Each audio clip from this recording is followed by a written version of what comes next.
With the task of winning the American League pennant at hand, the Twins greeted the Eastern Division champion Detroit Tigers and manager Sparky Anderson with confidence. This is where we want to be, and that's all you need to know.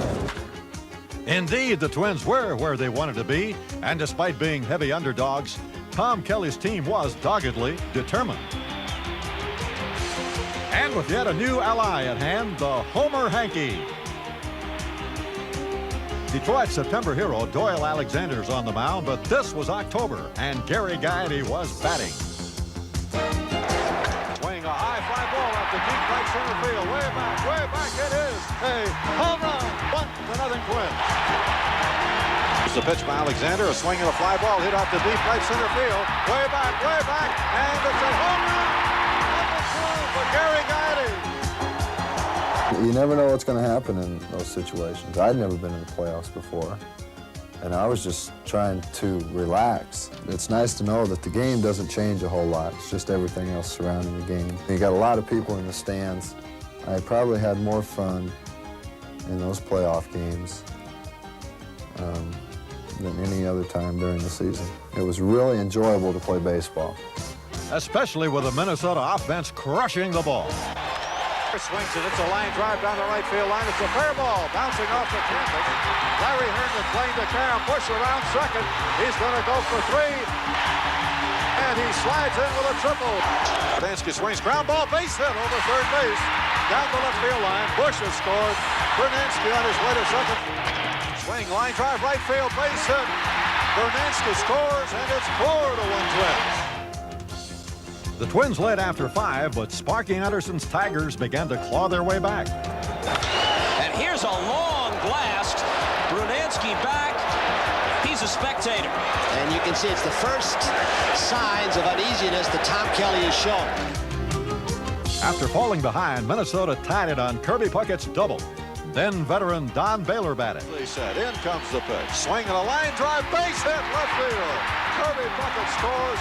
The Twins lead 6-5. Minnesota would score 4 in the 8th to dump Detroit in the opener 8-5. With one victory under their belts, Minnesota starter Bert Blyleven faced the Tigers, the team with the Major League's best record during the regular season. And with the Homer Hankies out again, outfielder Chet Lemon was determined to stop them from waving in the second inning. And Lemon drives one to deep left. Gladden turns and watches it leave. Chet Lemon's 420-foot home run gave the Tigers an early lead off the home run-plagued Blyleven. Then with a 2-0 advantage, native Minnesotan Jack Morris took his perfect 8-0 Metrodome record to the mound. And with runners on first and second, he faced Tim Laudner. Swing, line drive into left field. That's going down into the corner. Bernansky will score. Here's Gagne at third base. He's going to try to score. The throw to the plate. He scores. And the Twins lead 3-2 on a double by Laudner. In the 4th inning, Dan Gladden batted with the bases loaded and 1 out. After fouling off 2 2-ball and 2-strike pitches, Jack Morris delivered, and so did Dan Gladden. Line drive, base hit, left field. 1 run is in. Here comes Bernansky. He's going to score. The Twins lead 5-2.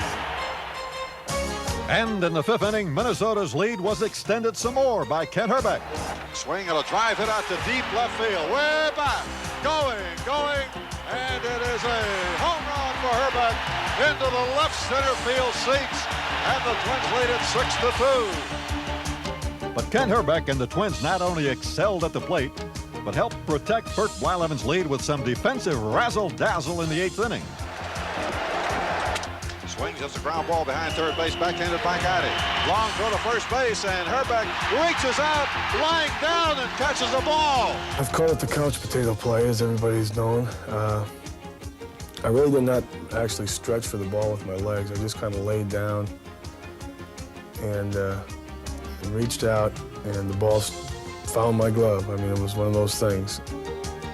And Sparky Anderson was staring a 2-game deficit in the eye when Juan Berenguer blew the Tigers back to Detroit. Here's the windup, the 2-2 pitch. Swing and a miss, he struck him out. Berenguer striking out 4 of the 5 men he faced. The final score, the Twins 6, the Tigers 3. The dome field advantage was at work again, but now the Twins would have to win on the road. Walt Terrell was Detroit's starter for Game 3, held the Twins scoreless through 3 innings. But the Tigers failed to protect a 5-0 lead as the Twins fought their way back. There's a high drive, deep left center field, way back out there, and that ball is in the lower deck. A home run for Tom Brunansky, cutting the Tiger lead to 5-4 here in the 6th. Base hit right field. Gladden scores. Gagne comes in to score. Twins leading the game as Herbeck gains third base. It's now 6-5. Minnesota leading. With one of the biggest comebacks in playoff history in the making, the Twins turned things over to Jeff Reardon in the bottom of the 8th. With pinch runner Jack Morris taking his lead off first, Reardon delivered to Pat Sheridan. Drives one to deep right, way back, it's on its way, and the Tigers have the lead. As disappointing as it was to the Twins, Sheridan's home run was emotionally uplifting for the Tigers as the momentum was in danger of shifting. But would it carry over to Game 4 as Frank Tanana faced the Twins club in quest of only its 30th road win of the season? But once again, the underdogs performed like champions. Kirby Puckett. Here's a curve to Kirby and a long belt deep to left, way back into the seats. Touch 'em all, Kirby Puckett. The Twins have tied the game. It's the 1-1 delivery. It's a changeup, and it's hit high, and it's hit deep to left. It's back. It's back. It's gone. Touch 'em all, Greg Gagne. The Twins have the lead at 2-1. 1 out and pinch hit to Gene Larkin. Number 9. Swung on a ground ball over third, down the left field line. Here comes Gagne home, and the Twins lead 4-2. Then the key defensive play of the game in the 6th inning. A set of circumstances that set that up worked perfectly. The ball was low. Laudner handled it perfect and came up and threw a good, made a good throw to third. A lot of people talk about that as being a turning point in that game, which it was, and maybe even in the series. As Reardon leans in to take the sign, here's the set and the pitch. Curve strike 3, call a breaking ball, and he got him looking. Reardon had redeemed himself by preserving a 5-3 win as the Twins jumped ahead in the series 3-1. As Game 5 was about to begin, the Twins were feeling confident of their chances to wrap the series up with a road win. It was good. That's it. And as Twins fans gathered to watch their heroes, they shared the same certainty. The boss let me off early. I was down here when we won the Western Division Championship, and I wanted to come down for this because I think we're going to do it right now this afternoon. We're off today, of course. We're not working, but Detroit Tigers! The 4 steps that got us to this point, with the Twins on the brink of their first trip to the World Series since 1965, and the Tigers on the brink of elimination. Gary Gaetti with 2 home runs in Game 1 at the Wild Metrodome, and the Twins jump out in front.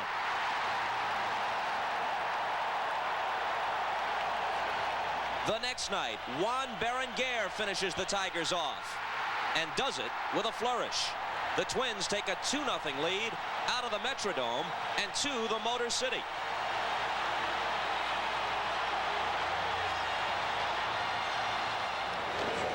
There, the Tigers grab a 5-0 lead in Game 3, proceed to blow it, and trail 6-5 with a man aboard in the last of the 8th. Pat Sheridan faces Reardon and takes him deep. The Tigers win it 7-6, and they're back in the series.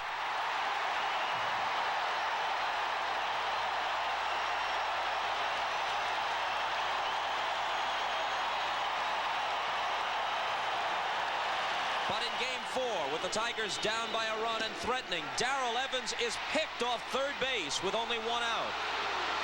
And later, his error in the field will lead to an unearned Twins run. And by virtue of those 2 mistakes by the great and distinguished veteran, Minnesota wins it 5-3 and takes a 3-1 edge in the 1987 American League Championship Series. And now, Game 5.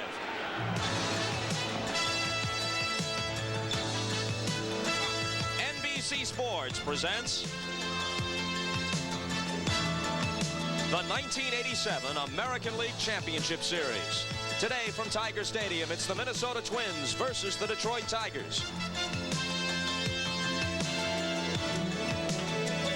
A chilly day in Detroit, and Tiger fans are chilled by the prospect that their team, with baseball's best record during the regular season, faces triple match point against the team with the worst record of all 4 postseason qualifiers.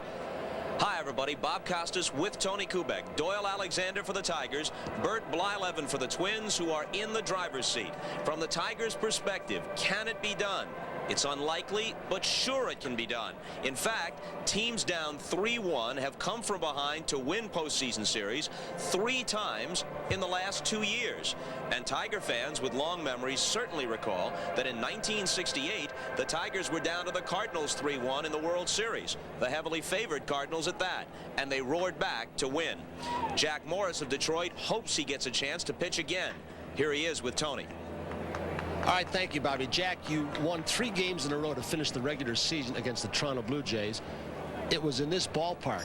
If you are to go to the World Series this year, you're going to have to win 2 of the 3 games in the Dome in Minnesota. How do you feel about that? Well, it's nothing that can't be done. We've done it before, but it's going to be hard. I think the inspiring crowd that is in Minnesota is going to have effect. But really, I think the guys on this team are professional enough to handle it. I think it's just a matter of us getting a little confidence again and getting off to a good start. I'm not worried about it. Everybody talks about your home run power and all other things about this ball club, but the backbone of the Detroit Tigers all year long has been a starting 4, the starting staff. You haven't had a good performance yet out of your 4 starters. Well, that's true, and you know, I don't think it's a case where we pitch so badly. I just think it's a case where you got to give credit to the Minnesota Twins. They have played us as well right now as I've ever seen them play, and you know, it's just the fact that the playoffs has got them going. They're inspired, and I guess that's the thing that has to happen this time of year. It's not so much that we're not inspired; it's just that they're doing everything within their power. And it's really not their key hitters that are hurting us. It's the guys like Laudners and Lamberdosis, and of course Gaetti's having a pretty good series himself. Jack, thanks, Jay. Good luck. Maybe we'll see you again for Game 6 in the Metrodome back home. We'll be back to Tiger Stadium with the starting lineups right after this.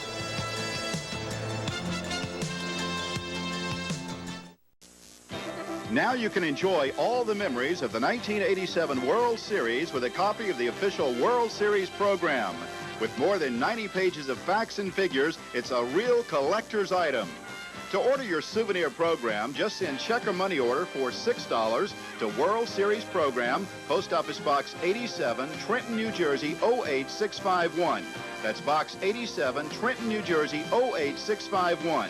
Please include your proper return address. The preceding was furnished by Major League Baseball. There are some empty seats as the game is about to begin at Tiger Stadium. They sold out last night, fell short by 3,000 on Saturday for Game 3, and it doesn't look like a capacity crowd today. Alexander will face this lineup: Gladden, Gagne, and Puckett, Herbeck, Gaetti, and Bush, Brunansky, Lombardozzi, and Laudner. The Tigers defensively, Tony.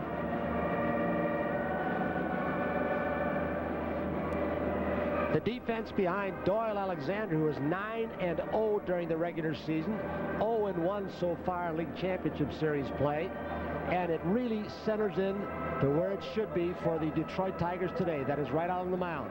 During the regular season, the Big Four, when they got Doyle Alexander with Morris, Tanan, and Terrell, was the best and deepest starting staff of all of the American League. They've now had 4 starts. Their ERA in those 4 starts is right there over 7. During the regular season, they were about 3.5 composite. So if Alexander can hold them in check for a while and let the bats take over, we might have a Game 6. But these Twins players seem to be getting the opportunistic hits and making the big plays when they have to. The only Tiger victory of the series, they outslugged the Twins in Game 3, 7-6, and Henneman got the win out of the bullpen. Gladden digging in. He's been an important man in the series. 4 hits plus 2 walks, and last night he was hit by a pitch twice. Brookins creeps in at third. A check swing roller right side. Alexander will have to cover. Takes the throw from Evans for the first out. And you might notice Doyle Alexander was not going to just throw a fastball first pitch strike so Gladden could jump all over it. He threw him a slider initially. And Gladden was sitting back saying, well, I think I'll try and get the momentum in our favor immediately and tattoo a fastball. Great changeup. He had a good knuckleball in the bullpen as we watched him. He'll only throw a few unless nothing else is working. Gagne with a homer and a double last night. Also homered in game 3, and that's a fair ball and another extra base hit for him. He speeds to second, and he's in there standing with a one-out double. And to me, Bob, having a natural bias to that position, we've learned a lot about the Minnesota Twins when you talk about Puckett and his bat and Herbeck from the left side and Reardon and Berenguer. But when you look at what he's done, run the bases, yeah, he did make an error yesterday, play defense, but his aggressive style has really, really helped boost this team's morale through these games. He doesn't scare on the road. He's got 4 hits, 2 homers, 2 doubles. Up comes Kirby Puckett, who broke out of his slump last night with a homer and a single. Puckett hits one to deep left on the first pitch, and Gibson watches it leave, so Kirby breaks loose.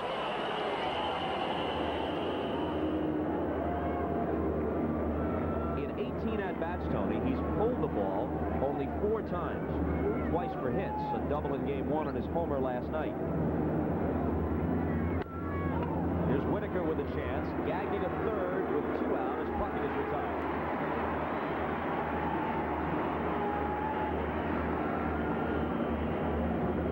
If there's a pitcher in the game whose signs are almost impossible to steal, they belong to Doyle Alexander with a very, very sophisticated way of going at hitters.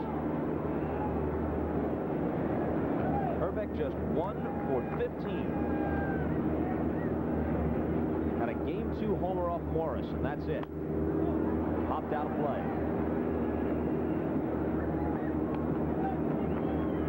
It bears repeating, not only was Alexander 9-0 for the Tigers, they won all 11 games he started, and his ERA was 1.53. He was credited with 3 shutouts, and he combined with Mike Henneman for 2 more. He was virtually unhittable until he got into postseason, and that continues the postseason jinx for him. He's 0-4 lifetime in postseason starts with an ERA of nearly 8. A ball and a strike. And you can see with a man on third how pitchers likes to do things differently. Remember Tanana, man on third, he was pitching from the windup. He felt comfortable. With Gagne's speed, a good base run. If Doyle bounces a changeup, he doesn't want to give him a lead. He's from the stretch. Center field, Lemon finishes Herbeck and the Twins in the top half of the first. Gagne's double goes to waste, and we'll be back after this. Bert Blyleven goes to work on 3 days rest. Whitaker, Evans, and Gibson. Trammell, who hasn't been that much of a factor at 3 for 15 in the cleanup spot. Noakes starts against the right-hander with Lemon. Grubb now as the designated hitter, 2 for 3 as a pinch hitter thus far. This is his first start. Sheridan, the game 3 hero, and Brookins back in the game at third base, where he's excelled with the glove but doesn't have a hit yet. You've already seen early in the series what Gaetti, Herbeck, and at times Puckett can do with the glove. A lot was made yesterday about Evans getting picked off third base. Unfortunate move, shouldn't have happened, he was unwise, but you've got to give credit to that man right there. He's already gotten at least 1 big hit, but if that ball, Bob, is a foot higher, a foot off to the right, they don't get Evans, so it had to be perfect timing and just a great throw from Tim Laudner. So sometimes, even though you don't contribute with the bat, the strong throwing arm can contribute, and Laudner did last night. Bert Blyleven was 15-12 during the regular season. Went 7 1/3 in game 2, gave up 3 runs and 7 hits. Had a good fastball early, went to the breaking ball later, had 6 strikeouts, and became the winner. In contrast to Alexander, who's 0-4 in playoff and World Series competition, Blyleven, with his game 2 victory, is now 3-0. He won a playoff game and a World Series game for the 1979 Pirates. Sparky Anderson has admitted, he admitted last night that they are in bad trouble, but he said now we'll find out something about the Twins. how do they close? The secret of a good pitcher is finishing off a hitter when he's got 2 strikes. The secret of a good team wanting to go to the World Series, can they finish off the opposition? Whitaker had a homer off Blyleven in the second game of the series.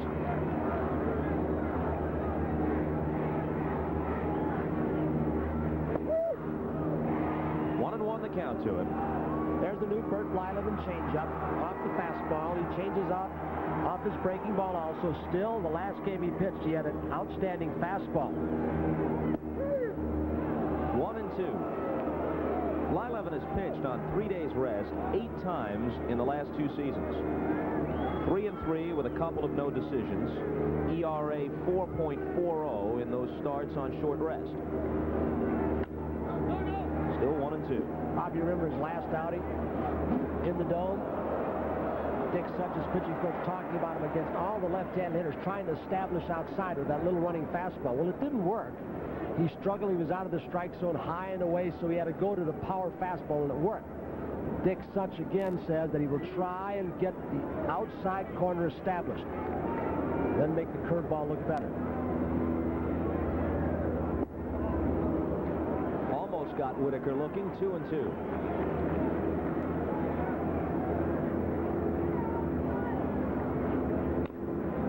And it holds there. If the Tigers stay alive today, the game's 6 starters, supposedly, well, we know for sure it's Jack Morris for the Tigers. Les Straker, I guess, would be the guy for the Twins, but Negro remains a possibility. Well, Tom Kelly stays adamant. He keeps saying, I tell you Blyleven, I mean it. No matter what happens, I tell you Straker, it's going to be Straker. Called strike 3. He had him set up from 2 pitches before that when he tried to backdoor a curveball that just missed. And then he busts the fastball in on it.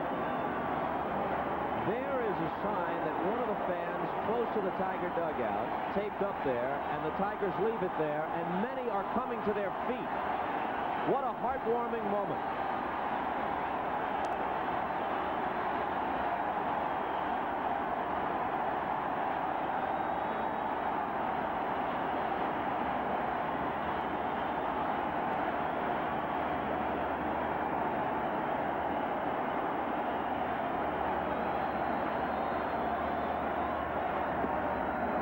Class gesture directed toward a truly class player. Evans said before the ball game, one thing about baseball, because it's played almost every day, no matter how badly you foul up, you've always got a chance to come back the next day and do something good. He has 5 hits, all singles.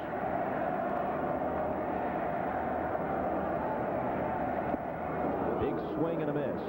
That's in 13 official at-bats. He also has 3 walks and has been hit by a pitch. Full count now to Darrell Evans.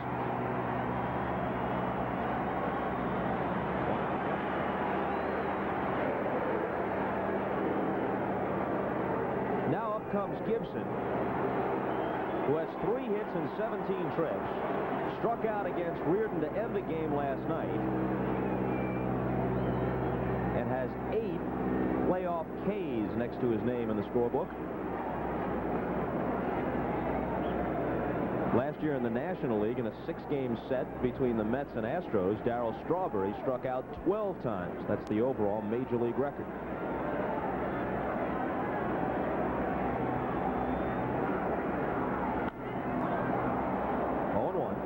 Because of the intensity of these games thus far, I think people have already forgotten that just a couple of weekends ago, up in Toronto sweeps the first 3.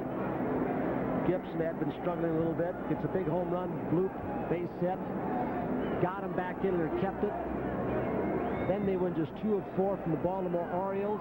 Then they come here and sweep the Blue Jays, and they are completely capable, this Tiger team, of coming back if they're pitching. That might drop, and it does. Perfectly placed, though not hit well at all. Evans stops at second.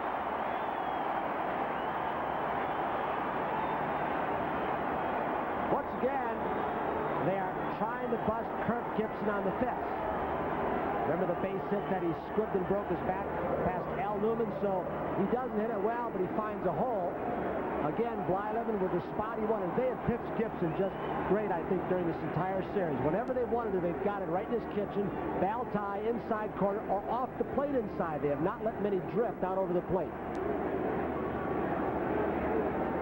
Trammell, who hit .343 for the season with 28 homers and 105 RBIs, has knocked in just 1 run in the first 4 games on 3 for 15. Popped up. Let's see if it stays in. Gaetti over near the railing. Wind blew it back. It did, and he's got it. That ball was at least a few rows in the seats, and you can look right down from our vantage point, and the wind high above the stands out of the west kept it in play. There it is. He starts toward the stands. First he finds the ball. A very cloudy day, which the players like for hitting today, and also for picking the ball up. You don't need sunglasses, and the wind just drifts it back in for Gary Gaetti. That's what it's doing. High in the air, it'll get a boost to right field. You know, Trammell, really, we talk about his RBI production. He has not been up the first 4 games very many times. In fact, infrequently with men in scoring position or even men on base. That goes along with Gibson's slump. But he's 3 for 16, no matter how you slice it. Here's Noakes.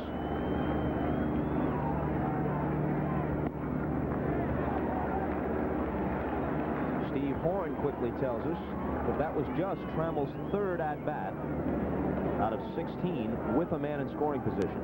He has 1 hit in those 3 situations. On 1-1. This ball is hit toward the hole. Gagne backhands it. Fires on to first. They got no something. It would have been enough just to prevent it from getting through and leave them with a bases loaded spot. Instead, he makes a truly extraordinary play. Back in Minnesota for Game 2, there was a big sign that says, "World, do you now believe?" Well, I guess a lot of people are, and Gagne's a big part of making you believe that this Twins ball club is a good one. He does have a slow runner, a catcher, and he didn't get a good jump when he hit the ball the opposite way, but the fact remains the ball was hit very hard. The grass slowed it down. But Gagne, after a couple high fives, has a little conversation with his guru again, Don Baylor, who's taking the kid under his wing. It's just a brilliant play by Greg Gagne to save at least 1 run and a possible rally. Have they done things when they've had to? In every area. And did Gagne make a first-inning impression with a double at the plate and that sparkling play in the field? Again, Tom Kelly insists that only Tony Fernandez of the Blue Jays is better with the glove at the shortstop position in the American League. Gagne has a much better throwing arm than Tony. Evident by that. Gaetti, Bush, and Brunansky against Alexander in the 2nd. We mentioned Doyle's 0-4 postseason record. He lost a playoff game for Baltimore in '73, lost one for Toronto against Kansas City in '85, and also had a no decision in that series in which he was ineffective. Lost the first game for the Tigers this year, and in his lone World Series start in the opener in '76 for the Yankees, he was beaten by Don Gullett and the Reds. There's a base hit for Gaetti to open up the 2nd. Alexander is trying to get the ball down to Gaetti. Remember the 2 home runs he hit off him back in the Dome? Both high and out over the plate. Doyle tries to drop down with the breaking ball, get it down, and stays right in the same spot. Looked like it was up and out over the plate. A pitch he's tried to avoid because that is one of the strengths of Gary Gaetti. So Gaetti, who had 2 homers off Alexander in the first game, stings him with a single here. Bush hit a triple off Doyle in that opening game at the Metrodome. He takes a strike.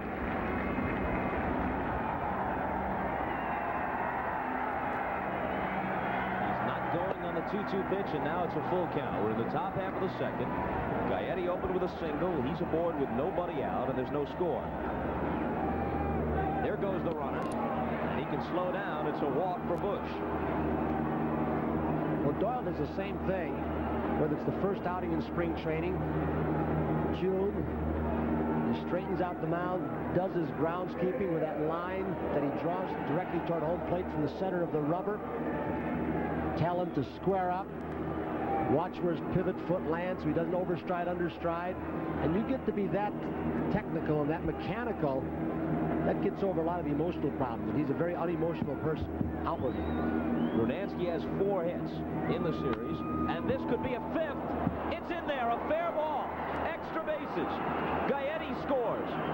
And they're waving the second man around. There's going to be a play at the plate. No, they go to third, and they'll get Brunansky easily.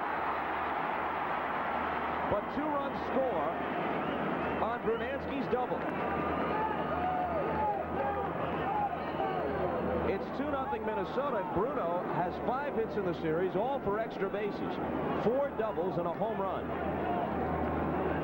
Whitaker really sensed that play well. He started to go home and saw the runner had too good a jump. Bush off first base. So he really altered in midstream and flipped the ball to third base. Brunansky with a big base hit looking for something away. He got it, but also making a base running blunder. Really violate the cardinal precept of base running. Never make the first or the third out at third base. And he just did that. But he did drive in 2 big runs early. Ready in scoring position with nobody out, you might as well hold.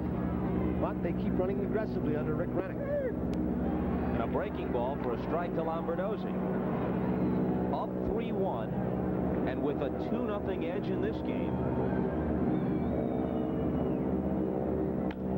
And this is going to be a base hit. Lombardozzi is aboard.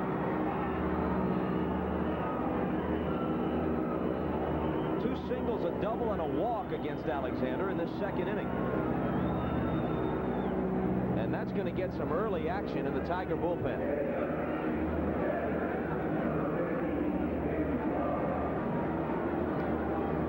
The gall of these Minnesota Twins. Even the one game they lost, they were down 5-0, and they refused to roll over. Sparky Anderson gets Eric King up. If they needed a play, if they needed a base hit, if they needed a big pitch, it's happened more often than not for the Twins ball club. All past form, except for the Twins' excellence at home, has gone out the window in this series. Fastball strike to Laudner. Everything else has been turned topsy-turvy. There goes the runner. Hit up the middle. Trammell scoops it up, has no play at second, and throws on to Evans. So Tom Kelly gets a runner in scoring position by starting him on a sure double play ball with Laudner running. For a first-year manager, he is a very aggressive manager, isn't he? The things they worked on all spring were moving base runners. They worked on the pickoff play in spring training that they executed perfectly last night in the Big League Championship Series game. And now they keep this inning alive. Steps Gladden, who rolled out to first in the first.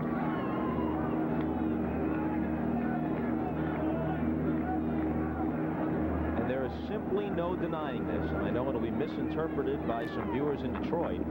This place is a morgue right now. The 1-1 pitch. Inside the Gladden 2-1. We're told that you might be hearing a buzz through your television sets, small aircraft overhead pulling streamers with various messages.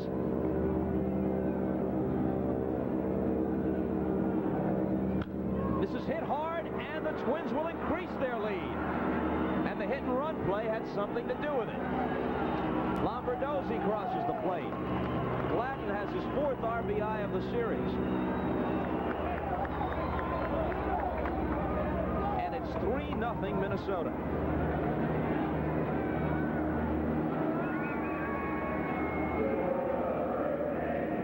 All of this almost taking place in a vacuum in terms of silence. You can hear a pin drop in this place. Gagne had a double his first time. Gagne is hit. There is no intent whatsoever in something like this, I don't believe. Alexander's control is really good. Usually, he's been up more than he wants to be. Maybe trying to move him off, but he's not trying to hit the kid. He doesn't need another base runner, not with what he's gone through thus far. Kirby Puckett stepping in. He could be out of this game completely in a big hurry.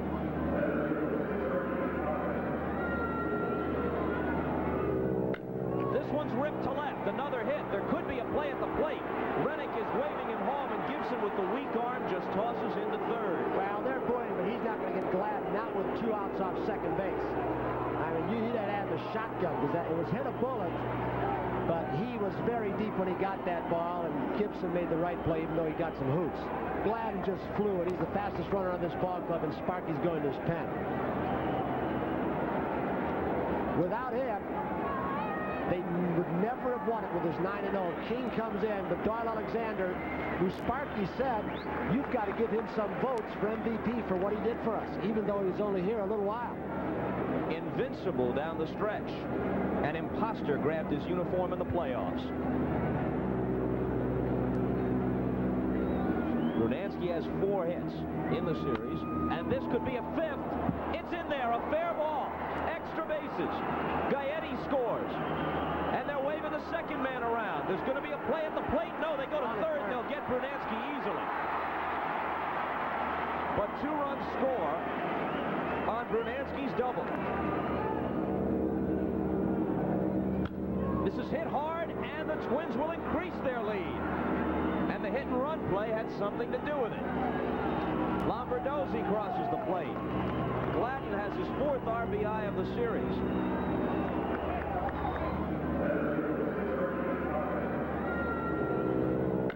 This one's ripped to left. Another hit. There could be a play at the plate. Rennick is waving him home, and Gibson with the weak arm just tosses into third. Well, they're booing, but he's not going to get Gladden, not with 2 outs off second base. The game and maybe the season over for Doyle Alexander. Well, there are a lot of people in management that have never liked Doyle Alexander. He was considered a militant in the union movement. But if you talk to anybody who's ever played with him, they are great admirers of him. They respect him. He just had a rough one, didn't he? Herbeck becomes the 9th man to bat in an inning. That's produced 4 runs. And it could have been worse had Brunansky not been nailed at third trying to stretch his double. Whitaker to his left comes up with it. King will get them out of the inning. They'll leave 2, but they'll score 4.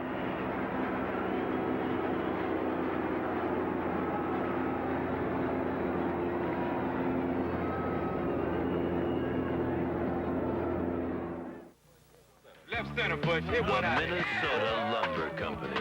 Big Dan Ford. Bad Glenn Adams. Craig Mongo Cusick. Butch, love that kid. Hey guys, these balls cost $3.50. Don't lose so many of them. The Lumber Company is still in business.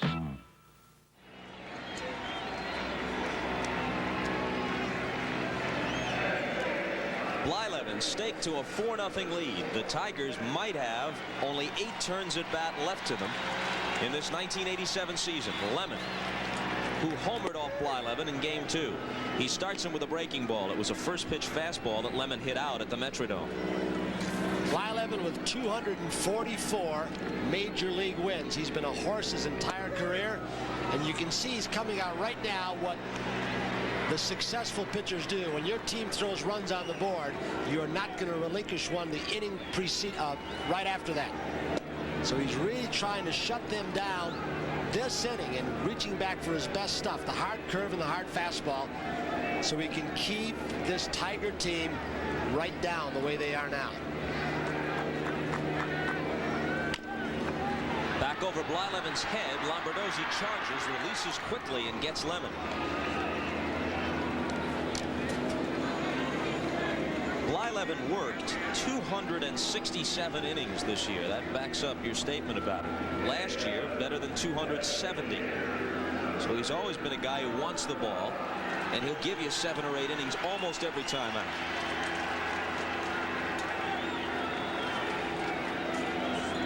Johnny Grubb, 2 hits and 3 appearances as a pinch hitter, takes high. Blyleven, a guy with over 4,000 innings pitched career. There aren't a whole lot of people have pitched that much. Has maintained an earned run average of just over 3 for his career, 3.12. That'll show you. And he's pitched with some pretty bad ball clubs at times, Bob.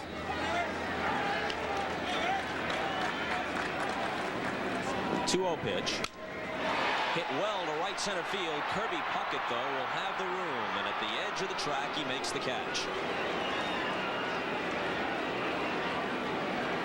So Blyleven, who gives a lot of credit to when he was a young kid and first came up with the Twins, to a lot of the old head pitchers who he watched very carefully, the Jim Cotts, the Jim Perrys who won a Cy Young Award, Gaylord Perry, who was on a staff with him, and he said, these are the guys that I watch very carefully. And right there as an example, he knows this park, left-hand hitter, he makes him hit it to the long part of the ballpark. Hit very, very well. Blyleven was on that Texas staff with Gaylord Perry. There's a chance for Lombardozzi to his right. He plants quickly, whirls, and gets Sheridan. Boy, the middle infielders for the Twins have excelled today.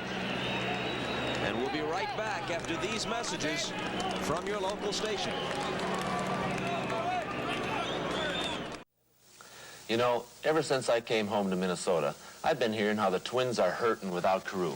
Well, don't count on it. Guys like Erickson, Goltz, and Marshall have given us some of the best pitching we've had in years. And new guys like Landreau and Jackson have already helped us. And Roy Smalley's become a star. Sure, a lot of people have written us off. Well, that's okay. Right, because now we've got something to prove. Tell them like it is, Coos. Right. The Minnesota Twins. This year, we've got something to prove. Now would be a good time for the Tigers to get it together. In the first inning, Gagne from the outfield grass guns Noakes down. And now Sheridan with a bid for a hit on a slow chopper up the middle. Lombardozzi to his right from behind the bag gets Pat by half a step. And with those two plays, we've probably seen the two toughest players that a middle infielder can make. Both going to the right, throwing across their body.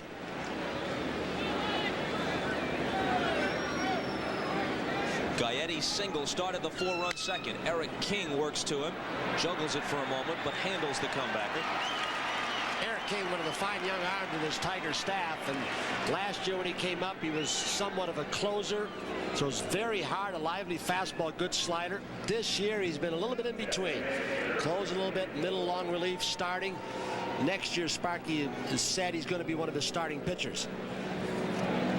It's a very lively arm. Bush walked his first time, rode home along with Gaetti on the double by Brunansky. 1-1. If this holds up, and underline if several times, you'll begin to read a lot about the 1965 Twins, about Zoilo Versailles and Bob Allison, and of course Harmon Killebrew. 2-2 to Randy Bush, about a pitching staff that included Camilo Pascual and Jim Cott. Mudcat Grant was a big winner for them that year. That was 1965. The last one is particularly interesting. 14 of the current Twins were too young to play Little League then. Full count to Bush. They won the first two games of that World Series, beating Drysdale and Koufax in the process, but then the Dodgers came back and beat the Twins in 7, with Koufax beating Cott on 2 days rest in the last game. And I can't remember a shortstop in all areas having a better year that year than Zoilo Versailles did. He was just incredible with the bat and the glove. Bush with his second walk of the game. Versailles was the MVP that year. Killebrew missed a good portion of it with injuries and didn't put his usual numbers together. Of course, the present Twins batting coach can tell him all about it. Tony Oliva won the batting title that year in his second season in the majors. What Sparky Anderson wants now is just a few good innings by Eric King to just shut this offense of the Twins down and hope the bats can get going off Blyleven.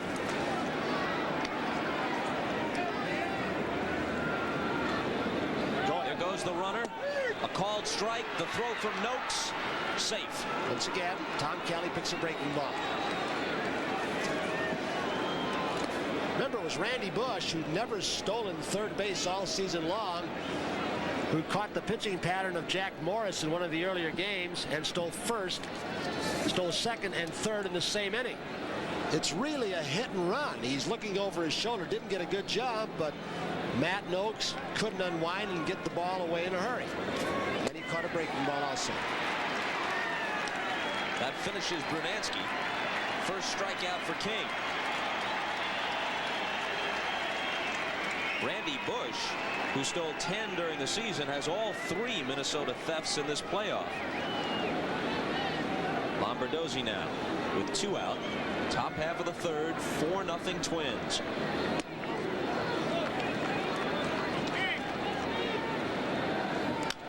Check swing foul, out of play. Get a chance by that last pitch to see how King's ball runs. 2 springs ago, Sparky Anderson brought him over to Dunedin, Florida. He was about ready to send him down to the minor leagues. He said, I just want to take one more look at the kid. You tell him he's got a good arm. Didn't know a whole lot about him. He took one look at him and said, he's staying. We will not let a live arm like that go back to the minor leagues. He was involved in a very interesting trade. Prior to the 1986 season, Juan Berenguer went from the Tigers to the Giants, along with Scott Medvin and one of the Giants' present catchers, Bob Melvin. Berenguer, of course, was ultimately released and wound up with Minnesota. Now here's who the Tigers got in return. The most prominent name at the time was the left-hander Dave LaPointe, who didn't pan out in Detroit. But Tiger people kept telling us, we got a couple of youngsters. King with the great sinker baller, and oh yeah, we got a catcher named Matt Noakes. All in that trade. And Sparky Anderson has said of that deal about Eric King, and that was the time when Bob Lurie, the San Francisco Giants principal owner, was in the process of hiring Roger Craig, and Sparky said, we sneaked that baby in before they signed Roger Craig, because Craig would never have let this kid's arm go out of that organization had he known about it. 3-1 pitch. Walked him. Second walk in this inning. 2 on, 2 out.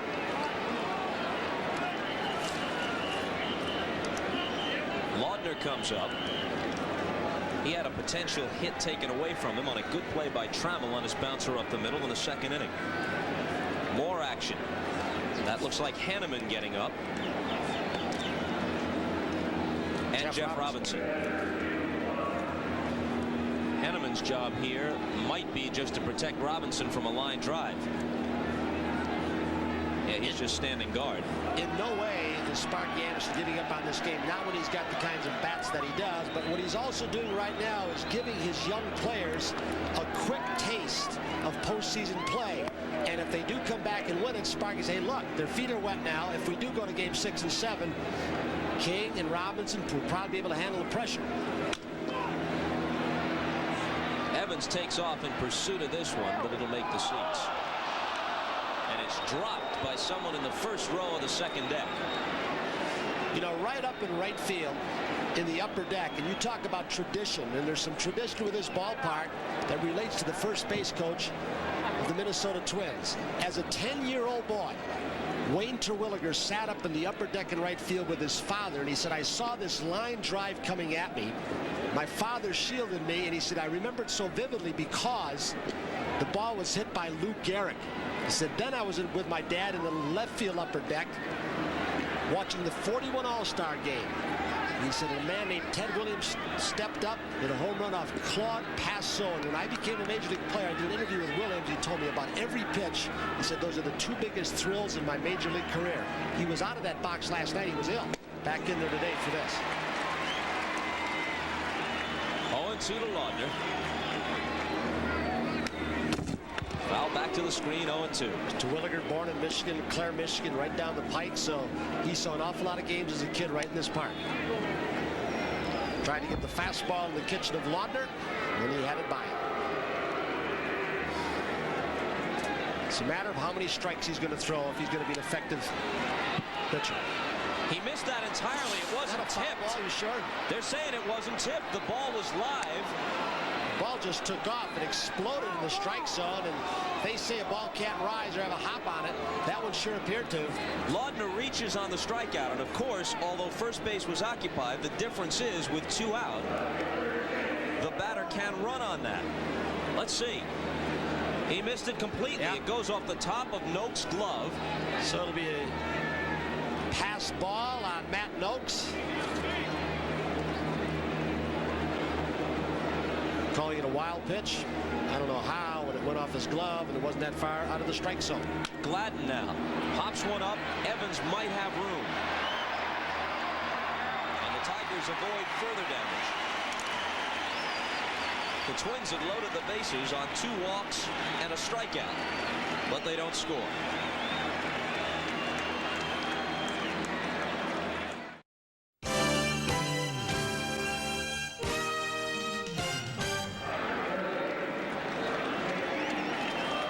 Costas and Tony Kubek at Tiger Stadium. Last half of the 3rd. Detroit down 3 games to 1 and down in this one 4-0.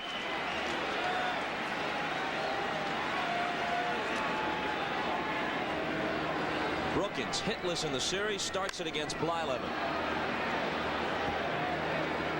There are a lot of Tiger regulars struggling. We've talked about Gibson going into 176. Whitaker 231, Trammell 200, Noakes 111. So it just goes on and on. If you're just joining us, Alexander was sent packing in a 4-run Minnesota second. He yielded 5 hits and a walk before he departed. In that inning, 6 hits altogether. Herbeck in foul ground. So unlike his last outing, Blyleven comes right out of the bullpen with a good hard curve and changing speeds. That was a straight change, and he sold some good fastballs. He didn't really have his good stuff and his good control in the first inning or so in the other ball game. Then he settled in and just had a great run for about 5 innings. In contrast to the rollicking atmosphere that prevailed throughout most of the first 4 games, we've got a big crowd that is just sitting stone silent right now. They are stunned by what is happening to their ball club.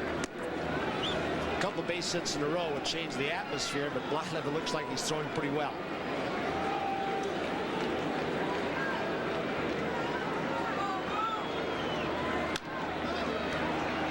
To Whitaker. Interesting, Bert Blyleven, who had his outs with Calvin Griffith and the Minnesota Twins fans, who gave an obscene gesture, in fact, to the fans. One time, Calvin Griffith let him go. Mr. Pohlad got him back. He's now involved in charity for golf, has adopted children. He's become very beloved in that city now, both cities, the Twin Cities, St. Paul, Minneapolis. It's a complete reversal for him. Well, that flare-up really wasn't characteristic of his off-field personality. He's very volatile on the field. He'll admit that. He chews himself out. You always see him talking to himself. Here's a big bouncer. In comes Gagne. Tough play on the short hop. We'll see how they score. He wanted to get there before it took that last little skip, and he couldn't quite make it. He knew if he waited for the next big hop, there's no chance with a left-handed hitter. He knew he had to get an in-between hop. It's off home plate. And Gagne gets it in between. It's do or die. You get it or you don't, especially with a left-hander up and with a good jump out of the box. And they score it as an error, Tony. You're partial to all those shorts. No, I'm not. I mean, there's no way, unless he's playing way in and get the big hop, that can be an error. In my mind, even if he gets it, he might not get enough on to throw Whitaker out hitting from the left side. Evans walked his first time. Bounces one foul. That's Gagne's second error of the series, but he's also made several outstanding plays. It's strange in this respect. That one scored an error, and it was a very tough play. We saw in the game between Toronto and the Tigers, second to last day of the regular season, a ball go right through Manny Lee's legs. Worst official scoring decision I've ever seen in any game. Wrapped to short and through Manny Lee's legs. That's it.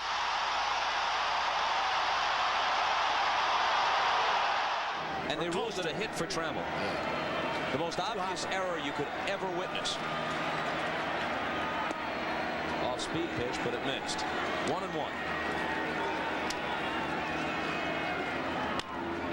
This ball's rolled to second. Evans isn't fast. They might get 2. They do.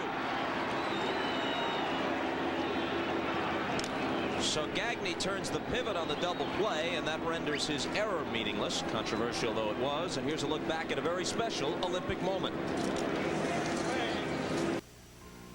An Olympic moment brought to you by the Prudential, offering a full range of insurance and other financial services. The Prudential. Helsinki, 1952. Emil Zatopek of Czechoslovakia is running in his very first marathon. He has already won the 5,000 and 10,000 meter runs. Zatopek is all alone at the finish. Emil Zatopek, 2 Olympiads, a total of 4 gold medals. Two men who shop in the same stores, Bob Costas, Tony Kubek. You know, only once has a team with fewer than 90 victories won the playoffs since divisional play was instituted in 1969. That was the 1973 Mets, as we mentioned earlier in the series, and Sparky Anderson was the victim with the heavily favored Cincinnati Reds, a much better ball club than that Met team.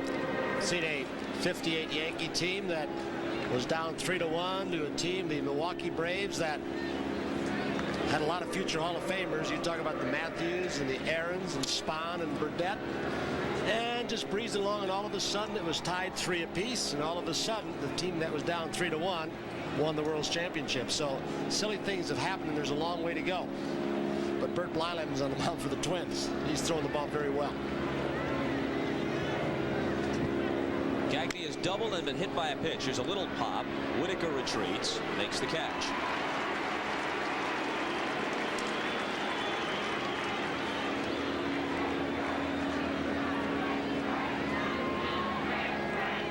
People like Whitaker, Trammell, they are still relatively young, but they have been through so many long seasons and have seen, and that you build up this muscle memory of things that happened in the past when you're a veteran, which helps you through these kinds of crises. And sometimes things turn quickly. Whitaker knows it, Trammell knows it, the veterans know it.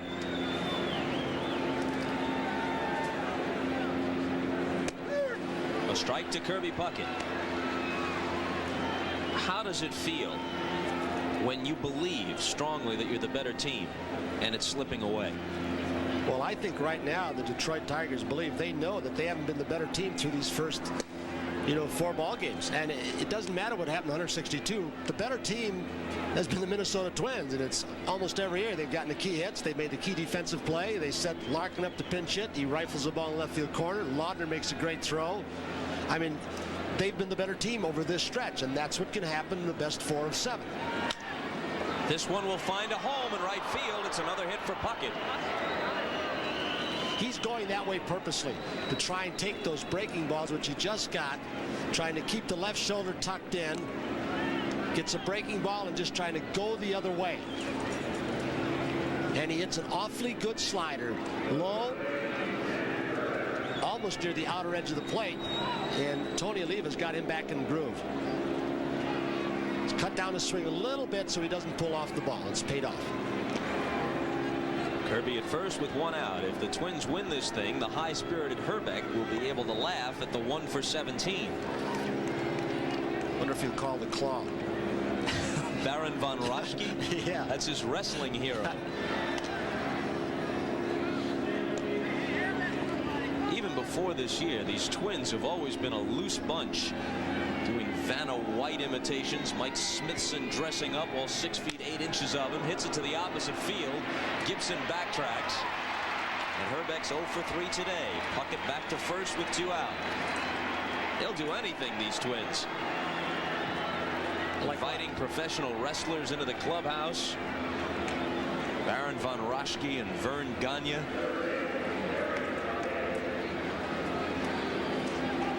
Tom Kelly isn't letting them whoop it up just yet. But you know what they're feeling inside. A brash, for the most part, young bunch.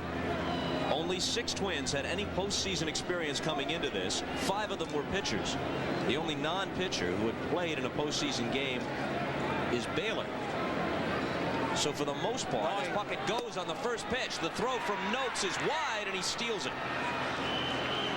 For the most part, the team Tom Kelly put out there game after game was brand new to this kind of atmosphere, and have they ever responded? This is the kind of stuff that keeps a team down. You got your 5-hitter up who's having an excellent league championship series, and yet Tom Kelly's not going to sit back even with a 4-run lead and let it go. He's still going to take advantage of the little edges, whether it's King's breaking ball, his slow delivery, whether it's Matt Noakes' delivery to second base to get a man in scoring position. He's going to keep his team aggressive. And Gaetti hits one off the fists. Gibson makes the catch to retire the side. No runs, a hit by Puckett and a stolen base, but Kirby is stranded. To the last half of the 4th, and it remains 4-0 Minnesota. Gibson and Trammell are the first two hitters in the last half of the fourth. Gibson was the LCS MVP against Kansas City in '84. Trammell had the great playoff and then did even better in the World Series against the Padres and took home the trophy after Detroit beat San Diego 4-1. Look what the heart of the order has done. The third and fourth hitters have always been Gibson and Trammell. It hasn't always been the same 5-hitter each game, but the result has been futility. And we mentioned it yesterday and a couple of other times. Your 3 and 4 hitters go in tandem. If the 1 and 2 get on base in front of them, makes their job easier. If they don't, they can go to the 3 hitters, usually considered one of the best hitters, if not the best. You can go around him, and it affects the 4th hitter too. It's like we talked about Jack Clark out of the Tiger lineup or out of the Cardinal lineup. I mean, the whole lineup's affected by that. There's a lot of interplay in batting orders. Game 6 in that series in the National League tomorrow night from St. Louis. Tudor against Dravecki. Cardinals trail 3-2. 2-0 pitch to Gibson. Drills one in there. Extra bases. Brunansky picks it up as Gibson cruises into second. So he's got a single and a double today. But as importantly, he's excited these fans. Giving them a little life. Blyleven drops behind in the count. And he says, here it is, hit it. The OBP fastball, and Gibson hooks it into the corner. Gibson, the kind of guy who, anytime you're a big swinger as he is, you get those long droughts, but then all of a sudden, things get in gear and you can have those long spells of hotness. They're hoping this is one of them if there's much time left. You coin words like hotness, don't you? Trammell fouled out to Gaetti his first time up. Ball 1 to him. Allen 3 for 16 in the series. Liner up the middle, base hit. Gibson will score on this as Gramis waves him home. 2 sharply hit balls here to start the last half of the fourth.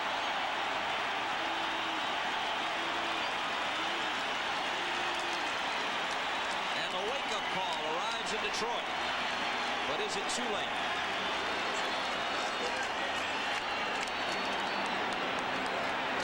Too late with 6 complete innings left to play for the Tigers. No way. Now it's Noakes, who was robbed on the great play by Gagne to end the first. You just saw how a little bit easier it is for a 4-hitter to hit with a man in scoring position and nobody out. That's a strike.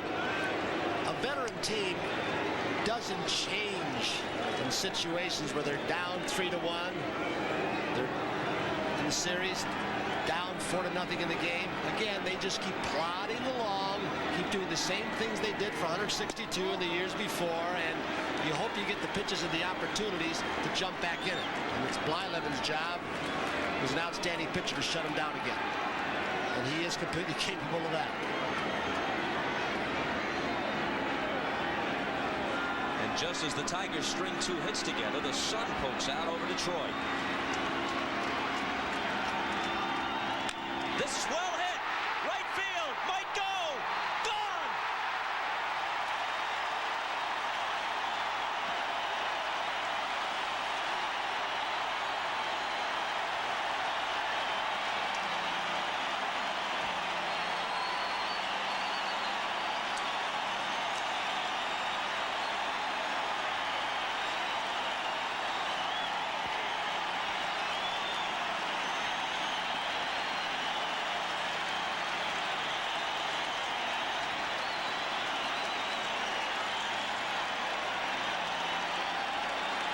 Just like that, it's 4-3.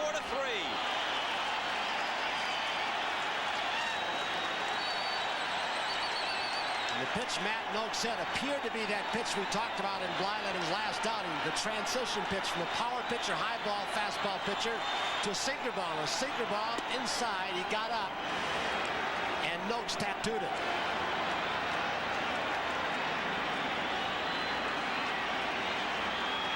Strike to Lemon. He hits it well to center field, but Kirby Puckett will be there for the catch. All 4 hitters have nailed pitch pitches from Blyleven, including Noakes. Gibson starts with a double. Trammell an RBI single. Up pops Noakes, and he's going to try and get a little sinker ball down and try and get the double play, and it just stayed on the same plane for Matt Noakes, and he took it out of here on the same plane in the right field corner.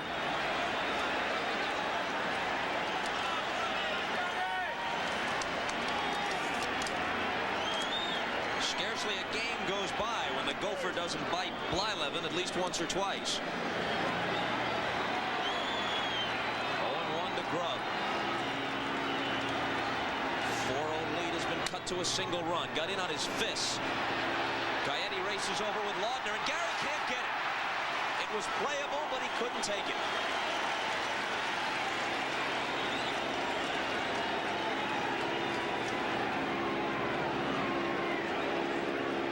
It's different playing when you got a 4-0 lead as opposed to 4-3. He looked like he had a beat on it, and maybe short-armed a little bit. But when you're running that hard, that ball is bouncing up in the air.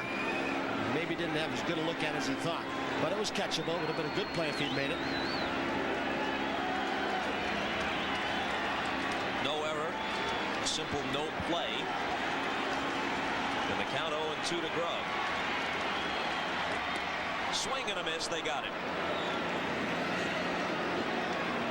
For Blyleven, strikeout number 2 and his first since he opened the game by getting Whitaker.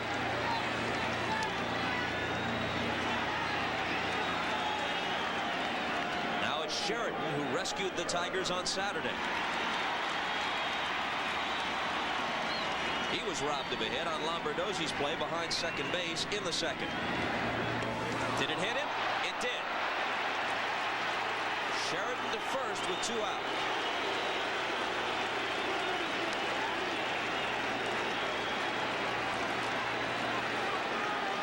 Tried to take a lot off a curveball and dropped down a little bit, just flattened out. Just kept running in on Sheridan.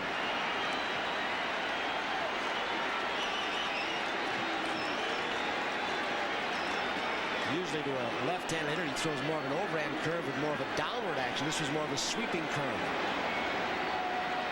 Brookins now. Hopped in the air. Lombardozzi back. Brunansky in. In shallow right. Bruno makes the catch. But the Tigers jump up and get right back in the game. And we'll be back after these messages from your local station. Look what the heart of the order has done. The third and fourth hitters have always been Gibson and Trammell. It hasn't always been the same 5-hitter each game, but the result has been futility. 2-0 pitch to Gibson. Drills one in there. Extra bases. Brunansky picks it up as Gibson cruises into second. So he's got a single and a double today. Liner up the middle. Base hit. Gibson will score on this as Grammas waves him home. 2 sharply hit balls here to start the last half of the fourth.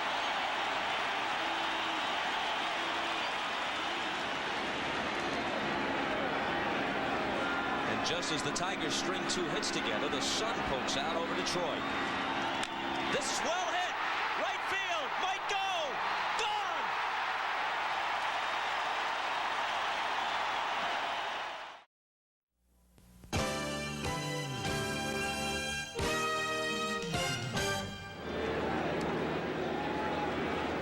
This home run by Matt Noakes not only got the Tigers back in the game, bringing them to within 4-3, but allowed the 2 teams to equal the league championship record for combined homers. 13 have been hit in this series, 7 by the Twins, 6 by Detroit. The same number the Red Sox and Angels combined for in 7 games last year. And in the National League, in 71, the Pirates and Giants. In 78, the Phillies and Dodgers hit 13 between them. And those series only lasted 4 games. And Matt Noakes' first RBIs in league championship series plays, so that's going to excite him a little bit, and he's probably going to feel a lot more confidence his next at bats. Bush hits one hard. It comes up on Evans, and he's not going to have a play, or is he? He got it. Bush argues. Evans stuck with that. That got all barehanded and bounded up. I don't think Evans got any part of the glove on it. Just hit all meat.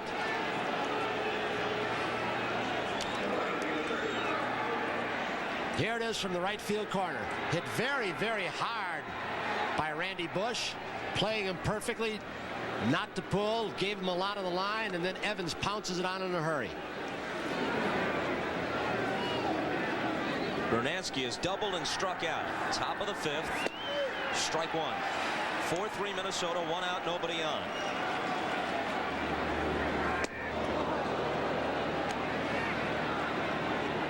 He's shaking that throwing hand, yeah.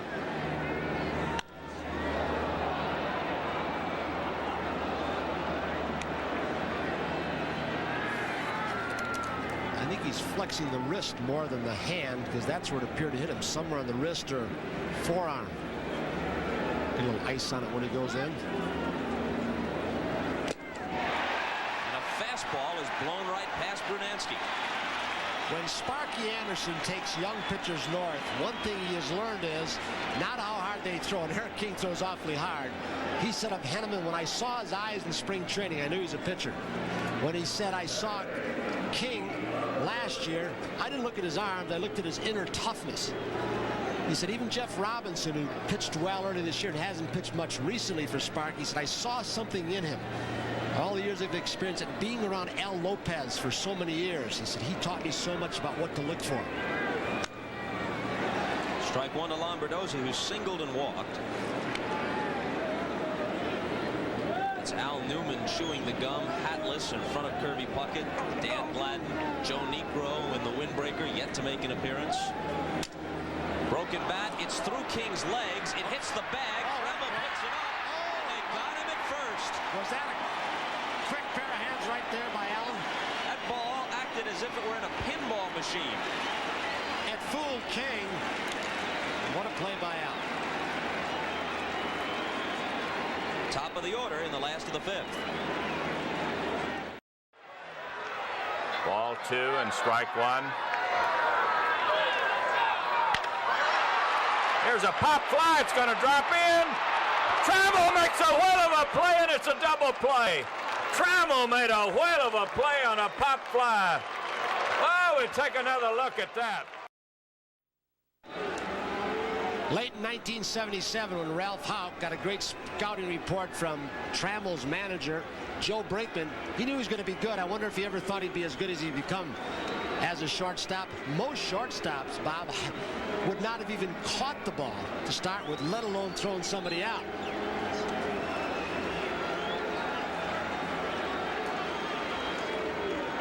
So now Whitaker starts it in the last of the 5th. Takes one at the knees for a strike. This one is popped to the left side. Gaetti is over. Not much room there in foul ground, but enough for the catch. The factor that Gaetti said coming out of the dome was the most important was the wind factor in judging, and he's had a little bit of a severe wind today, moving the ball back. There it is. Wonder if that affected the one little looper that he went off the edge of his glove a while ago.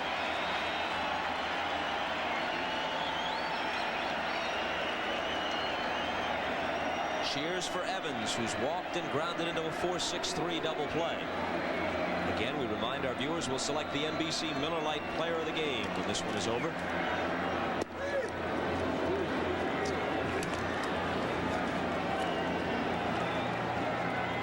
Blyleven's 0-1 pitch. 1-1. The Tigers hit 225 regular season homers, the second highest total in the history of the game after the 61 Yankees, 240. The 63 Twins hit that same number, 225. Breaking ball hit by Blyleven, picked up by Gagne. He was shifted over near second base, so the shortstop actually made the play on the first base side of the bag a little bit. Blyleven might have gotten fooled the same as King did when the ball hit a little rough spot out in front of the mound with a new side. It slowed it down just enough. Turf very thick here for these Detroit Tiger pitching staff, and again another nice play. They're going crazy in the middle of the diamond, aren't they? Both sides. Which makes it a happy day for you. More ball games than won and lost right out there at second base than any place but in the pitcher and catcher department. don't have it, chances are you don't ever get this far.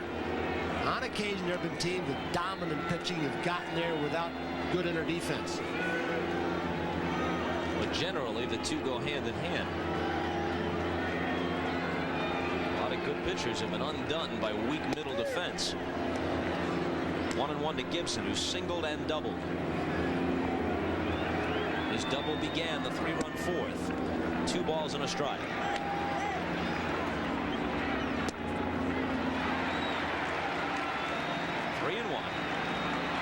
We haven't mentioned the 3-day rest factor, Blyleven, as we did with Viola. But again, he's got a big inning build-up. He knows his bullpen might be a little bit tired after yesterday, the day before. Gibson draws a 2-out walk. And Gibby's going to try and challenge Laudner, I would think. Those breaking balls. Let's see if Sparky just gives him the green light so Gibson can pick his own pitch.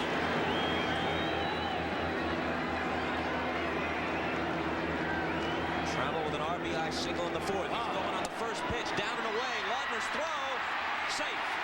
And not a bad throw, but Gibson outlegs it. And Gibby, at his size, about 220, is not really a quick starter. Where you see him put it in the second gear, and his legs are obviously well now after the pulled muscle in September, he gets about a third of the way down. It's almost like going into gear number 2 where he accelerates. Joe Morgan used to tell me about Cesar Cedeno in his prime. When you see him out of the corner of your eye in the middle of the diamond, you say, he didn't get a good jump. And then all of a sudden, he explodes the second half. And that's what Gibson does with that great speed. Those long strides finally open up all the ground. A single could tie it. Sweeping breaking ball inside, 2-0.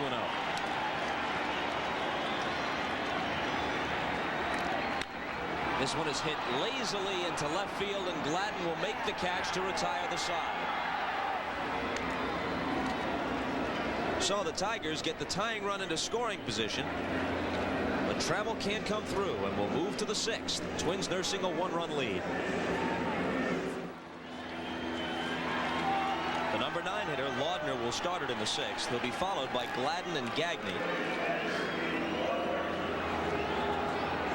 The 1-2 pitch. Popped up. Middle of the diamond.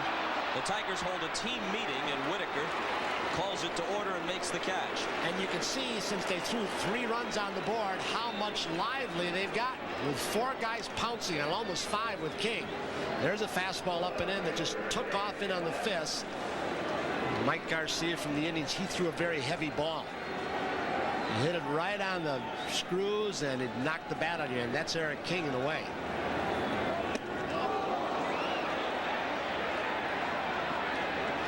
He's diving into the ball. That isn't even close. That last pitch.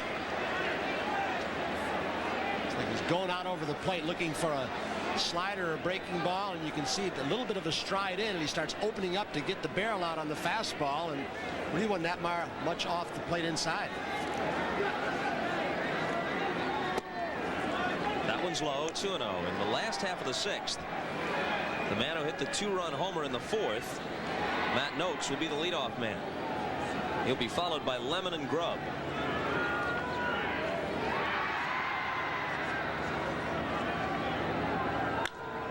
Well hit to left. Gibson goes back to the track and makes the catch.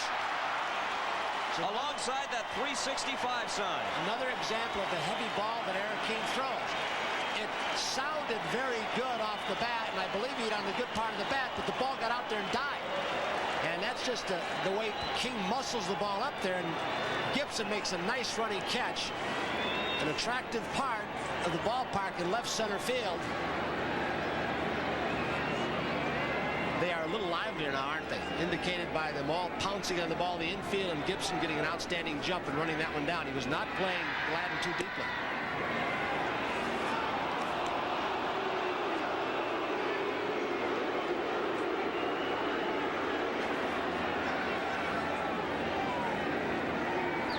Jim McKean down at first. Didn't give the Tiger fans the verdict they hoped for. King is now set down 7 in a row. 9 of the last 11 he's faced.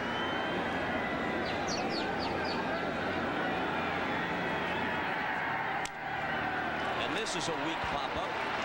Trammell and Brookins. It'll be Allen. King has done his job. And the Tigers take another crack at Blyleven right after this. Come on, big man. Tough play. Last year, this man hit 388, the best in 20 years.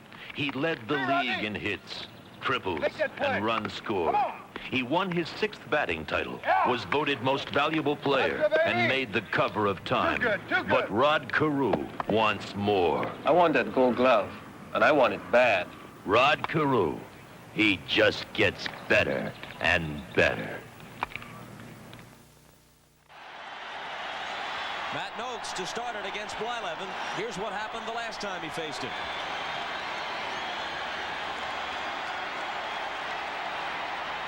Home runs and 87 RBIs during the regular season. Pat's been relatively quiet. Before this is over, he may number those 2 RBIs and that home run as important as any he's hit during the course of this year. He may.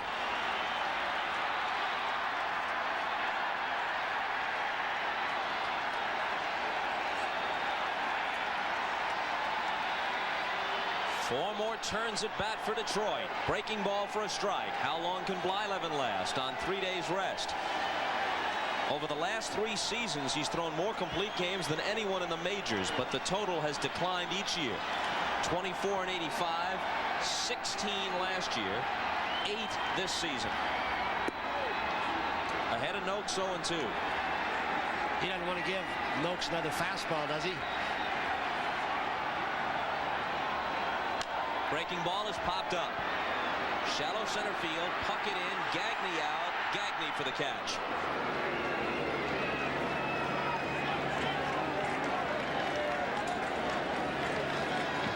So Blyleven going after the first hitter. The important one to try and silence this crowd. And of course get Noakes out. He stays with 3 consecutive curveballs.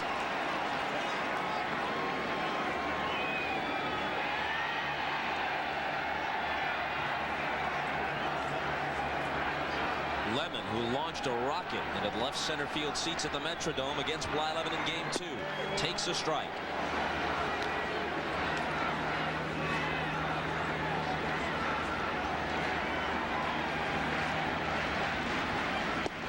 Big breaking ball in there, 1-2.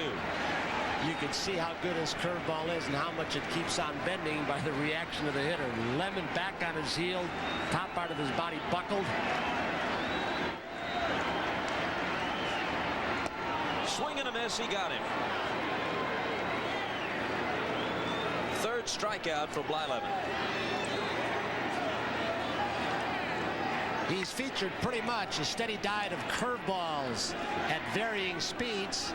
This one he took a lot off, maintained the same motion, had Lemon way out in front after a ball out of the strike zone.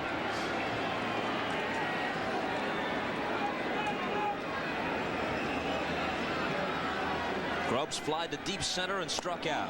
Curveball is low. And the 3-1 pitch. Hit sharply up the middle for a 2-out hit.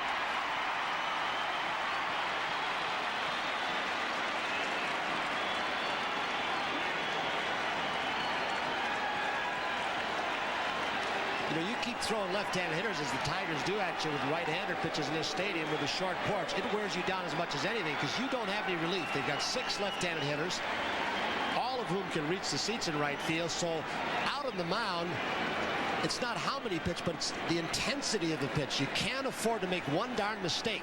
Every pitch and your concentration got to be so intense. One hanging curveball, and you can see what'll happen.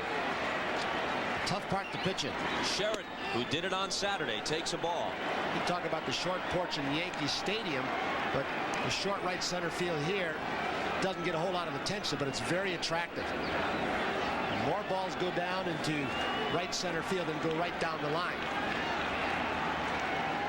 On 2-0. In there.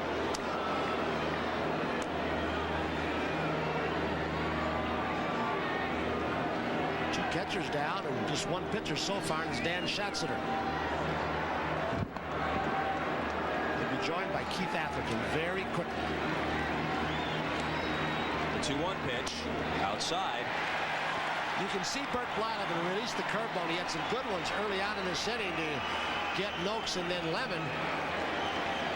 But again, those last few he seems to be laboring. It's a cool day, a lot of wind. A pitcher like Blyleven, if he can get away with it, would like to have a lot of pine tar somewhere so he can get a better grip. But sometimes just blowing in your hand doesn't give you enough of a grip. Walked him, or did it hit him? Makes no difference. Only to the official score. For the record, it hit him. The second time he's been hit by a pitch today. Now Brookins is scheduled, but they have left-handed hitters available, and Bergman is going to bat for Brookins. And out comes Dick Such. He's going to get his report right from Bert Blyleven. If he is getting a little tired, it will make the breaking ball break a lot more because it will not have as much velocity. And that last breaking ball just kept on bending. Wouldn't quit. Pitching coach will rely on what is said by Bert Blyleven, the catcher. Atherton to the left of your screen, and Schatzeder, the good 3 1/3 innings of relief the other day, the other pitcher up. Schatzeder and Atherton are warming. These are the others. We haven't seen Frazier during the series, nor Niekro. I don't know if Niekro's even been going down to the bullpen. Every time we show a shot, he's been with his jacket on the bench. He says his shoulder's all right. Said he could pitch. Said he had a good knuckleball the other day, the off day. Sir Joe's dad back in Ohio, Lansing, is watching back there. Joe and Phil.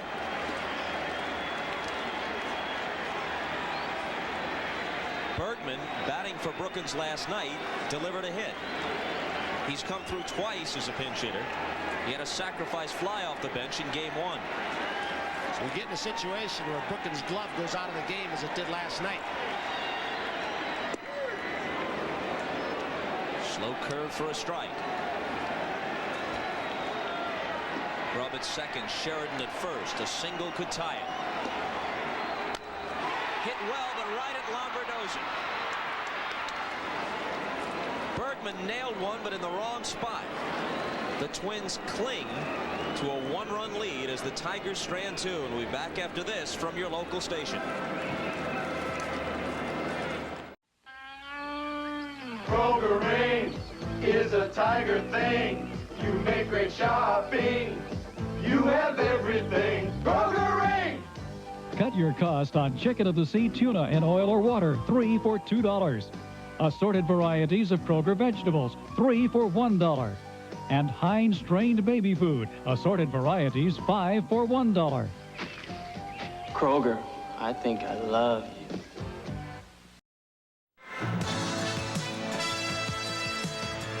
Game 5 of the American League Championship Series is brought to you by the U.S. Armed Forces. It's a great place to start. And by Miller Lite. For great taste, there's only one light beer.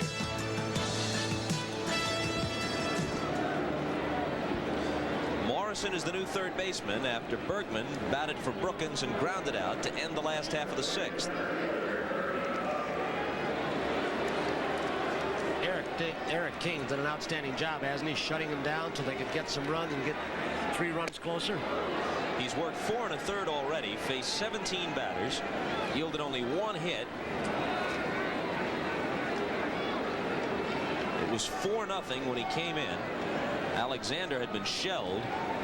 Since then, his club has gotten back into it against Blyleven. The irony of it in this situation, really, the 5 starters for Sparky Anderson. And credit to the Twins, as you said earlier, they've gotten big hits, taking advantage of mistakes. So the 5 starters don't do great jobs for him. He's got a kid out there now, Eric King, who was all but buried for a good part of the season, and he's helping him stay in this thing. How do you figure it out?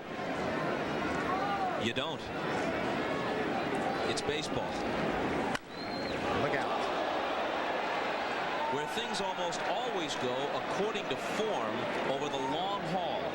But things are less likely to hold true to form in a short series than in any other sport, at least of the 4 major sports. Bob, I wonder if Bert Blyleven's going to come back out because they've still got somebody going and throwing a lot harder now in the Twins bullpen. Shatzer continues to go. It may mean that Blyleven's leading because he's heating up pretty good now. 1-2 pitch. Got him. Puckett caught looking.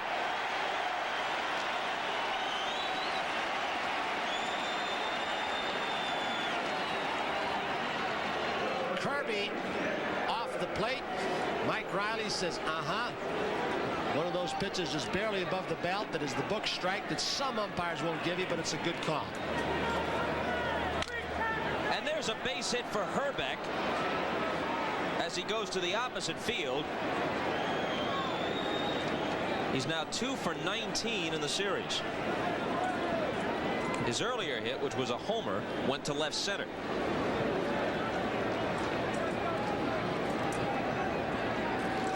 Fastball running away up in the strike zone, and they're still not going to let Herbeck in this ballpark take a little something inside, a slider or a breaking ball, and get it in the right field seats. He did the same thing, hit the opposite field home run in the Metrodome. Wonder now if that last pitch that was up a little bit, maybe didn't have as much mustard, will get Sparky Anderson's bullpen going. Coyotes 1 for 3. Singled and scored. That is hit by a pitch. He's starting to struggle just a little bit, and Billy Muffett, the pitching coach, I think realized that when he saw the pitch that didn't have quite as much stuff on it to Herbeck, and they got somebody up quickly. Now another fastball just runs right into Gaetti.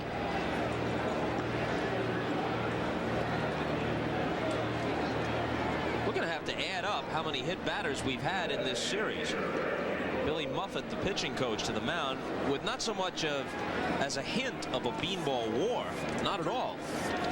But we've had a lot of guys hit by pitches. Well, after Gladden was hit, Mike Henneman gets up now, and Billy Muffett just going out to buy some time, trying stall so he can get really loosened up on this cool day. But when Gladden was hit, Viola very quickly, the first hitter that he faced, he threw one close to him. So just a couple of calling cards, but nothing serious to this point. 1 out and 2 on for Bush. Fouls it back as we speculate about whether we've seen the last of Blyleven. He's thrown 92 pitches so far in 7 1/3 in his first start of the series. He threw 113. And all the pitches against a Tiger team in this ballpark are hard pitches. 92 doesn't tell the story. Some ballparks, big ballparks, against a lesser hitting team, you can throw 125, 30, 40, and not as bad as maybe 92 in this park against left-handed hitters.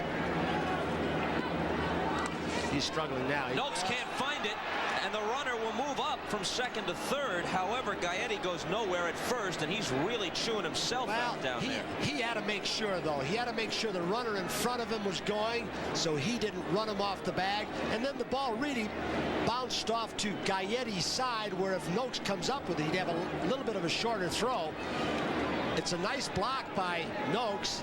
Scored a wild pitch. He couldn't find the baseball, but then Gaetti took a glance at the lead runner, and then he was gone. Leaves the double play in order.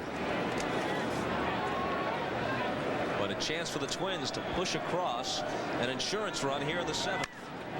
And this might be deep enough. He's tagging it first also. It will definitely score the run. Herbeck is chugging home. Gaetti just draws a throw. It's 5-3 Minnesota.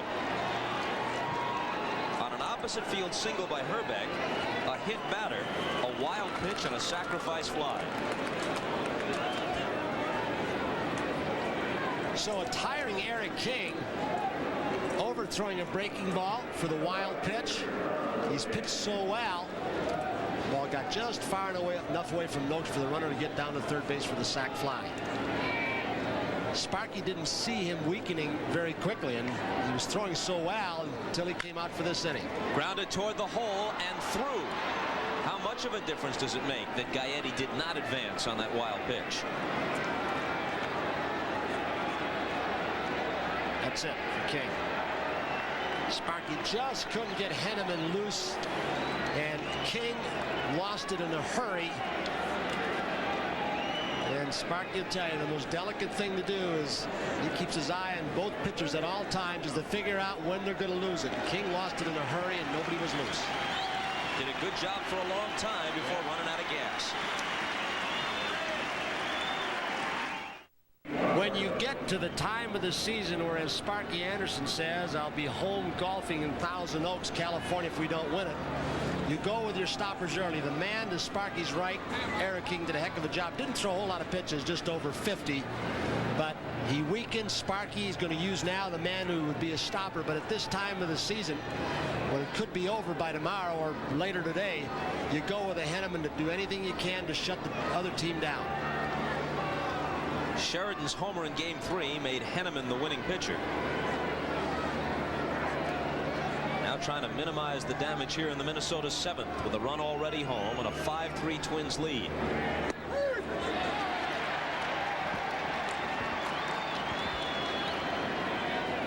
Gaetti at second, Brunansky at first. Started so peacefully, didn't, with Puckett striking out off King, and then all of a sudden the bounce here and a fastball that hits somebody and you're in trouble.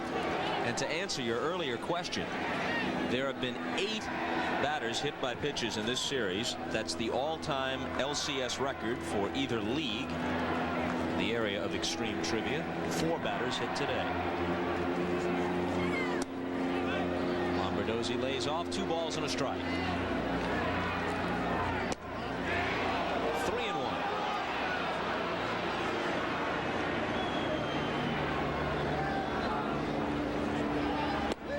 That's a strike, full count. There they go, and here it comes. He went around, and he's a strikeout victim on the forkball. There may be but 9 outs remaining in the Tiger season. They'll have the top of the order in the last of the 7th.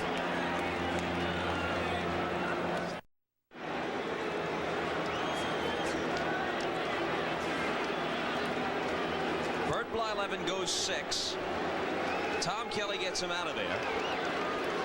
In comes the only left-hander he has available in the bullpen, Dan Schatzeder, who was very effective on Saturday, working 3 1/3. And the first 3 hitters scheduled here in the 7th are lefties, Whitaker, Evans, and Gibson. And up at the top of your screen, that man with the rubber arm, in case Schatzeder gets in trouble after he gets through the left-handers, Behringer up again. The guy can throw every day. It would be pouring salt in the wounds if Behringer should finish it. From a Tiger perspective, bad enough to lose, but to have to put up with his antics. Hits softly down the left field line. It's a long run for Gladden, but he gets there. Bobby, it's either over tomorrow or there's an off day, so Tom Kelly could pitch Behringer and maybe even come back with Reardon for an inning if he needs it, because they've got tomorrow off. If Detroit can come back and win it. Of course, if you're a Twins fan, you'd really savor it with Behringer out on the mound as the possible closer. Savor what is shaping up as a nearly unbelievable upset.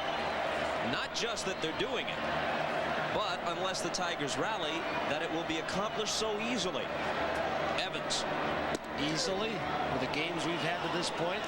I mean, numerically it appears easy, but the way these games have swung and the emotion, the first 2 in Minnesota, and some guys in uniform, their guts are just turning over throughout this series, whether they're way ahead or way behind. That's really divisional play. I mean, or rather, big championship series play, the most intense baseball, unless it's to get here like Detroit and Toronto played the last 3 games right on the 162nd. Hit hard, foul ball, foul ball. Usually, if it's in fair territory, Herbeck's going to get it. Grass slows this down just a little bit, and it takes that little hop with the natural drainage that you don't have in Minnesota, the flat field indoors, turf, natural slope, curl foul. Still 2-2. Full count now. Gibson on deck. They always talked about Pete Rose never wasting at bat. Here's another man right here.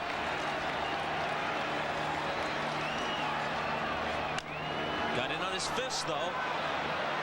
foul ground. Herbeck wants it and has it.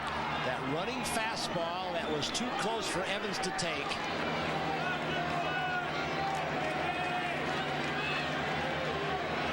He thrown him a series of breaking balls, then when it went full, you could see how he got tied up and in, perhaps a little out of the strike zone. I think that's Evans' disgust. He may have felt he had ball 4 if he took it. Boy, does the run in the top half of this inning look big. Evans is looking at the possibility now that that may have been his last at bat of the season. Gibson thinking about dragging one, takes a strike. Takes the sacrifice away from Sparky. Changes things so much.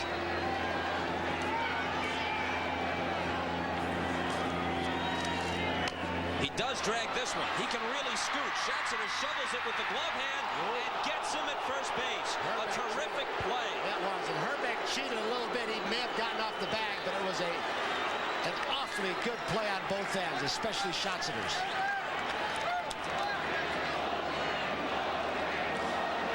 It was deadened a little bit too much. He didn't get it by Schatzer, or they made some outstanding plays. The Twins are 6 outs from the World Series. You go back to the first inning when Gagne made a great play with 2 men on, saved 1 run, maybe more trouble. You go to Lombardozzi. He made a good play to prevent Trammell from coming up. And now again on this play by Schatzer, you keep the cleanup hitter, Trammell, the big RBI year, from hitting in this inning. It turned out to be a tying run at the plate. They've shut him down with defense as well as they've got timely hitting. Laudner, Gladden, and Gagne in the 8th. Check down at first. Yes, he went around.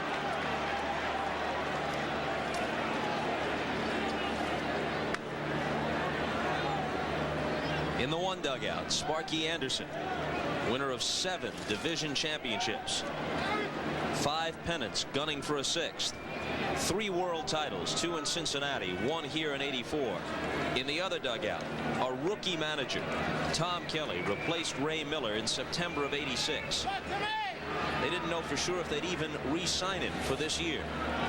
Fry and Torrey and Altobelli's names were thrown around. 2 strikes to Laudner. There's a lot of people who've contributed to this ball club. Aside from Andy MacPhail, Ralph Falk, there's a little bit of Billy Gardner left who managed this ball club that Tom Kelly coached 3rd for. Ray Miller taught a lot of the pitchers some things. Expert in that area. Miller now in Pittsburgh as the pitching coach. Jim Leland and Sid Thrift have done a great job with that team. Remember a couple of years ago when Lou Brock was hired by Ray Miller to come in spring training, teach base running and base stealing. Rick Rennick has taken advantage of some of the things that Brock taught some of these Twins players, how to run the bases, and he's made them aggressive. Henneman's 1-2 pitch to Laudner.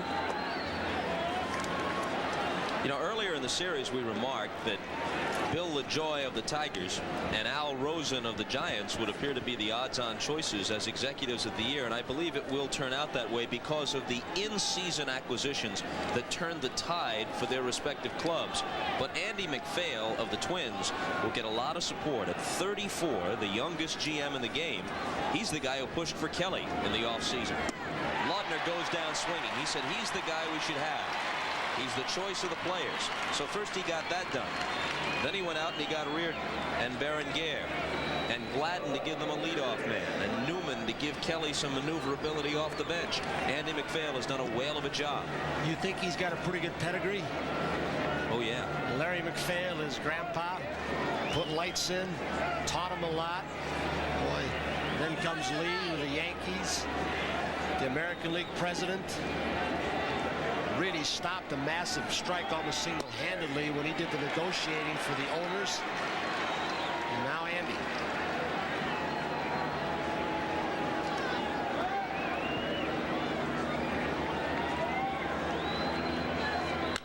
Gladden hits the 1-strike pitch into left center field and deep. Gibson goes back along with Lemon, and it bounces against the fence.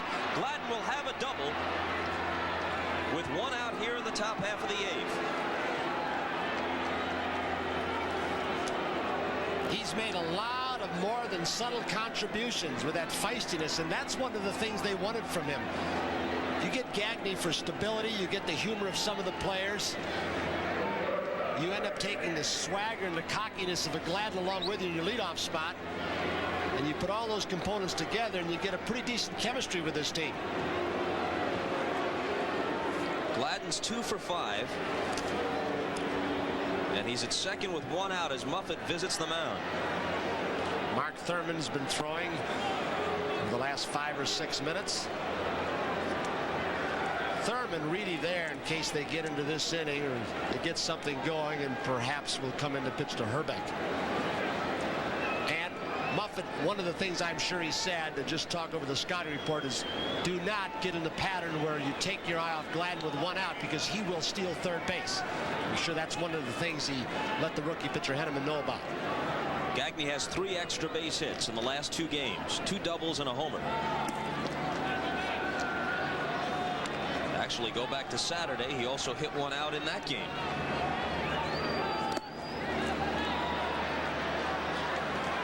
The 2-0 pitch. Inside and low, 3-0. Puckett next. There's the walk.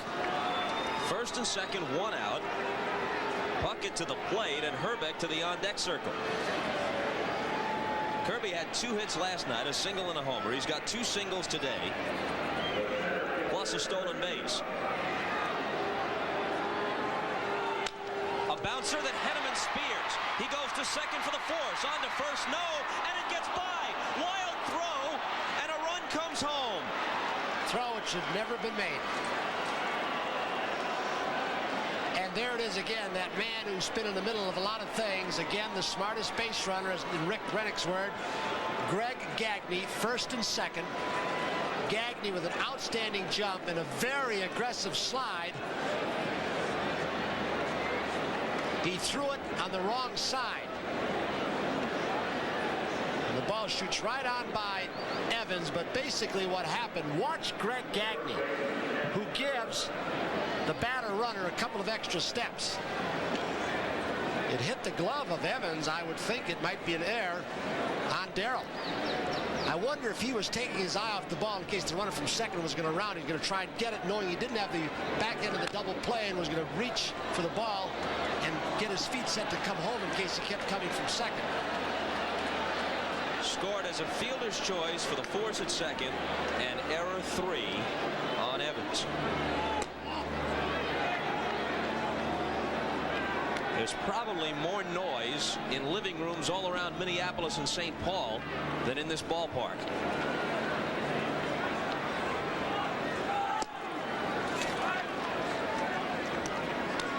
Two balls and 2 strikes.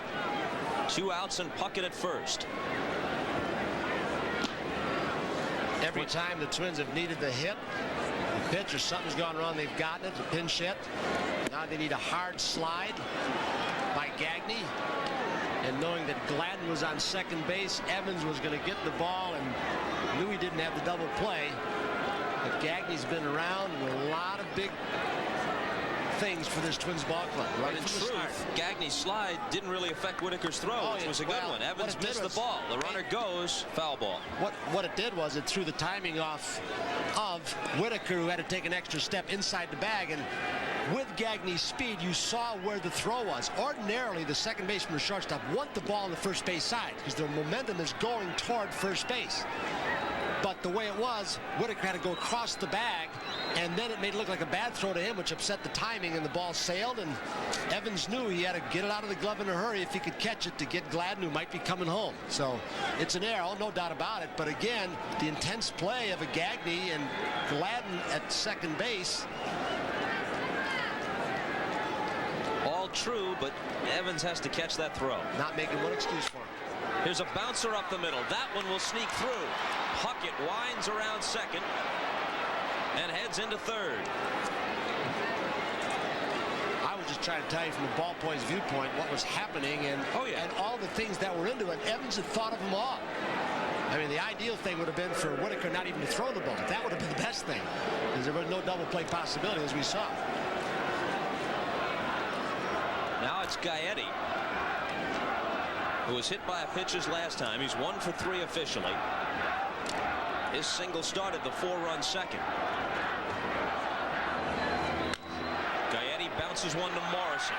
Throw across the diamond. That's that. But another run home in the top half of the 8th.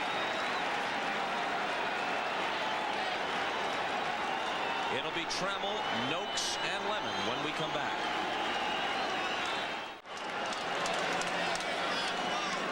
Evans trying to pick his teammates up, but no one has to tell the 40-year-old Evans, who's been around this game and known so much success,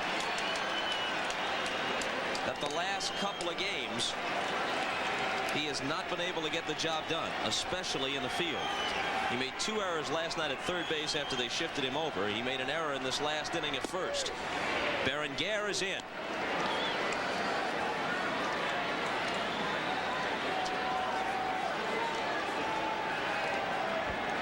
Reardon is soft tossing in the Minnesota pen. Stretching it out for a long distance to get the muscles loose easy, and then he'll shorten it up to the pitcher's mound and open it all up if Tom Kelly needs him. It's maybe one of those one inning for Berenguer if he can get through it. And again, the big closer who they say made their season, Reardon.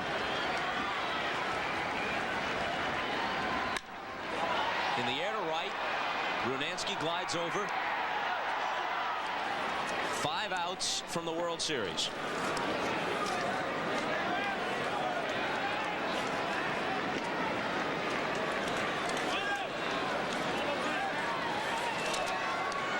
Possible MVP season for Alan Trammell. This might have been the last time he came to the plate.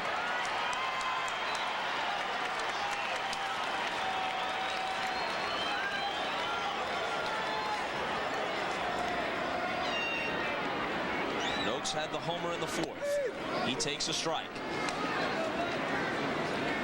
The thing about Berenguer, when he does not have his real good fastball, he still has a little breaking ball in the forkball. 1-1 with Lemon on deck. Small group of Minnesota fans, the Twins' wives among them, waving those homer hankies. If this holds up, it's been an incredible story. The team that really nobody knew about, didn't know a lot about.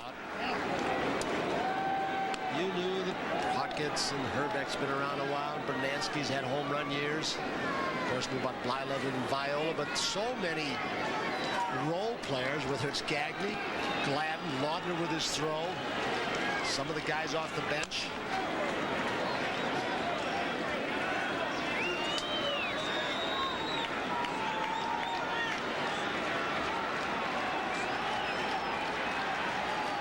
Every face you've just seen is that of a veteran player. Guys who've been through it before.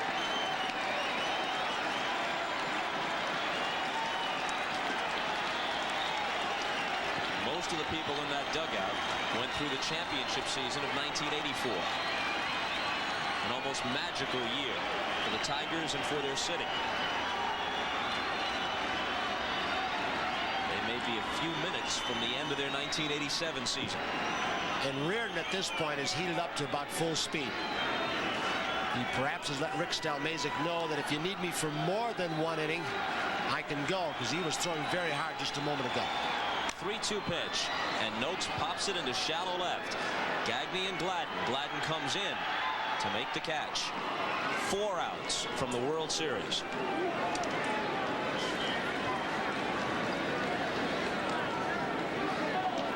The Twins, a team who, with the win yesterday, won just 10 games on the road since the All-Star break. And if they could close out with 2 consecutive victories on the road, it makes it even more of an improbability, but it looks like it may happen. A series in which, if it ends here, they will have won 2 of 3 on the road. And the one game they lost, they overcame a 5-0 deficit to take a brief lead before succumbing 7-6.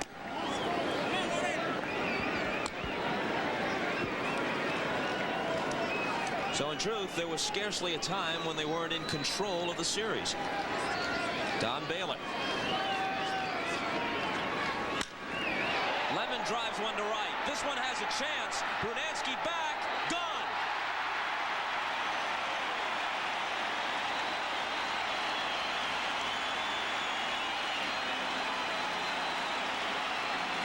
Second homer of the series for Chester.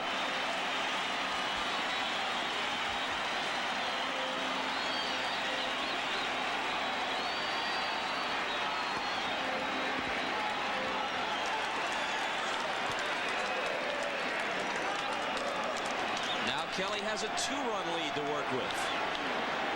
Been a series of roller coasters since game 1, hasn't it? Whether you're a broadcaster fan for either team, Reardon should be ready if needed, or a player, you're on that same roller coaster. The emotions switch with all of us. It's been something. Here comes Tom Kelly. Reardon's been throwing for a few minutes. He's throwing hard now. Yeah, he has been for about the last 10 or 12 pitches, and that's perhaps what happened. Kelly keeps in touch with Rick Stelmazek, the bullpen coach, and I'm sure Dick Such has called down the relay to Kelly that he's loose, he's throwing the ball freely, he can give you more than just the ninth if you need him, but Kelly will have to put that all together, feed it through his computer, and make the decision. One thing he's got to think about, if Grubb gets on and then he wants to yank Berenguer, then he's making Reardon face Sheridan as the first guy, as the tying run at the plate, and maybe that's why, look at the gesture by Berenguer, he'll get Reardon in now with a little margin of error. And we'll be right back.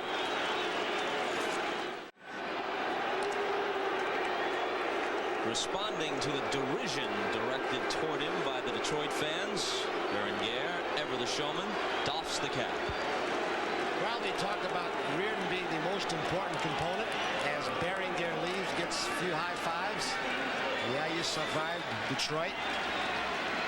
But appropriate because Reardon coming on during the regular season, Bob, in the 85 wins, he was involved in almost 50%, just under that, with either wins or saves. He's already lost a game in the ALCS, won a game and saved one, and he's in, so he's been heavily involved in the first 3 of 4.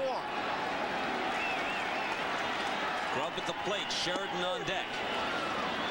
Again with an off day tomorrow. Tom Kelly knows that he can push Reardon a little bit more as he did Berenguer after a couple of outings here. 2 outs here in the last of the 8th. Sheridan, the guy who burned Reardon for the game-winning homer on Saturday, could become the tying run at the plate.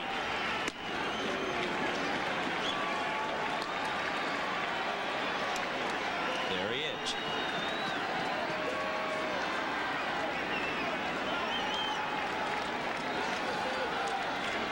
Two and 1. It bounces away and a pitch away from the walk. In the Metrodome, Reardon pretty much reared back to fire. Is that a foul ball? I think he may have gotten a tip. The count says 2-2. I guess so. The count says 2-2 up on the board, and I guess that's correct. Yep. Yeah. Now that's ball 3. Yesterday, Reardon featured his breaking stuff here. A little bit better lighting. Hit softly, and it might drop. It does. Sheridan will come to the plate as the tying run.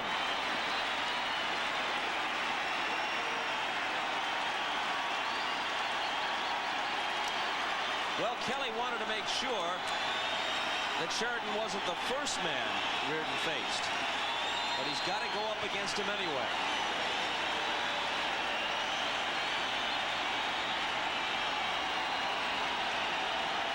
Sheridan is grounded out and twice been hit by a pitch.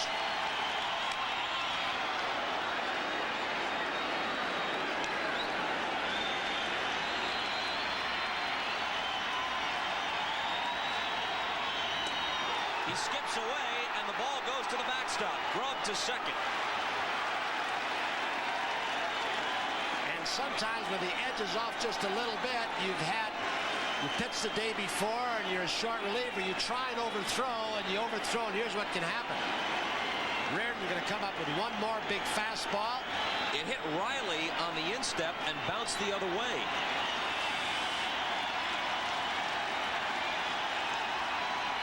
Riley's still limping around back there. Scored a wild pitch.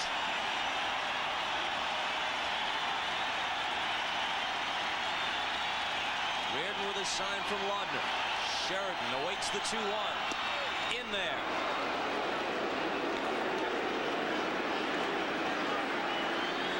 If nothing else, Sparky'd like to have at least another base runner in this inning, so there's a chance for the next inning he could have his big guys come up, the Evans and the Gibsons and the Trammels.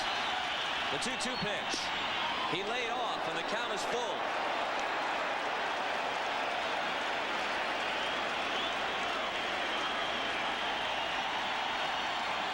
It was set after game 3. What a reliever has to do is forget. Reardon did. He saved game 4. Now here he is up against the same guy who did him in on Saturday. Hit hard. Foul. Foul. And by the smallest of margins. Look at Herbeck going to take the double away. And it couldn't have missed, as you said, by the barest of inches as it curled across the bag. And of course, Tony, we have some casual baseball fans who don't watch during the regular season. They need to know it isn't where it lands once it's hit once. It's where it crosses the bag. It was so close. This is hit into left field. Gladden closing ground on it and gets there for the catch.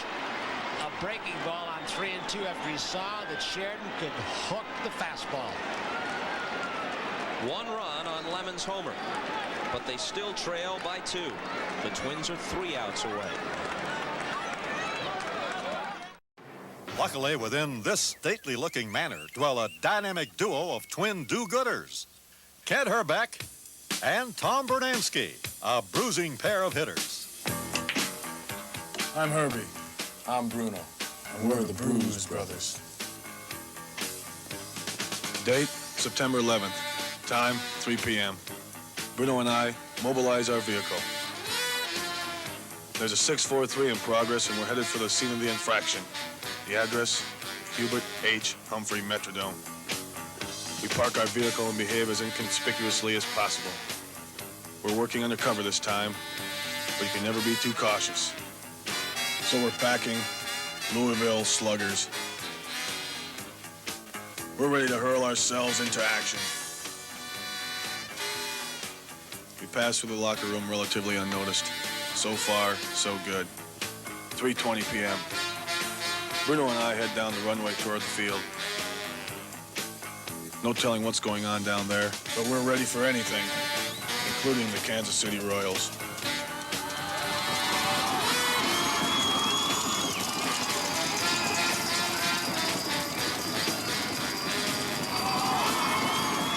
We didn't expect this, though.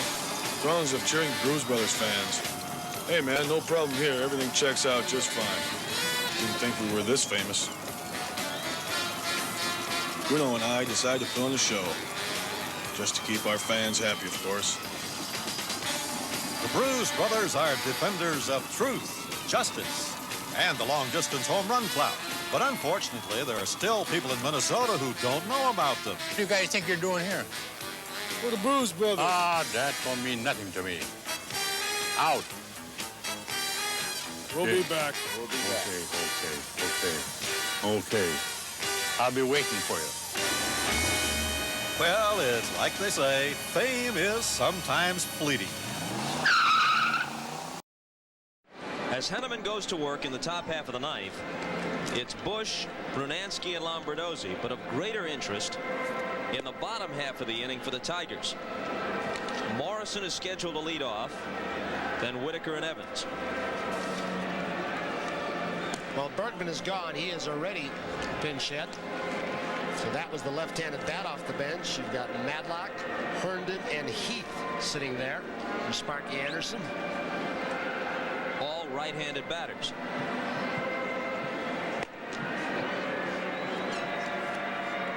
And we don't know for sure how well Madlock can swing.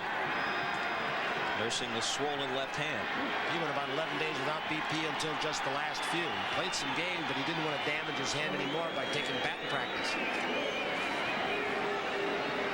Sparky worried right now not about the bottom of the ninth, about Henneman shutting him down, keeping the score at what it is, just 2-run difference.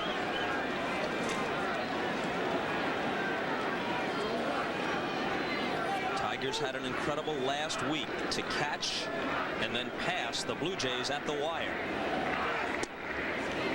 But they have run into a buzzsaw here in the LCS. Pop to the left side. Morrison over near the tarp. Wind has it.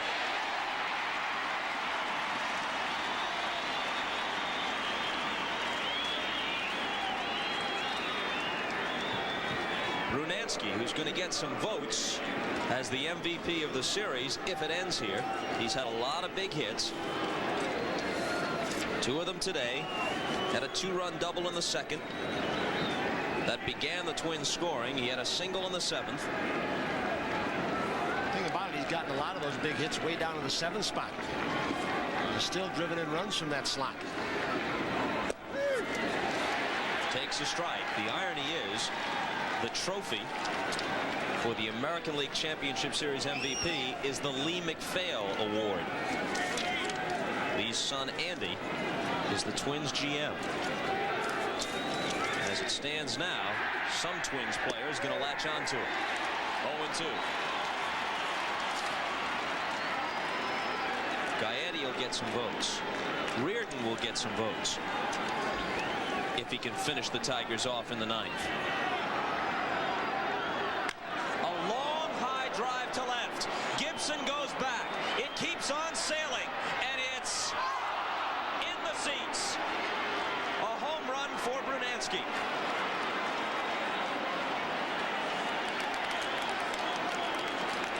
A ball that probably would have been in the upper deck except for the wind blowing in almost dead from left field.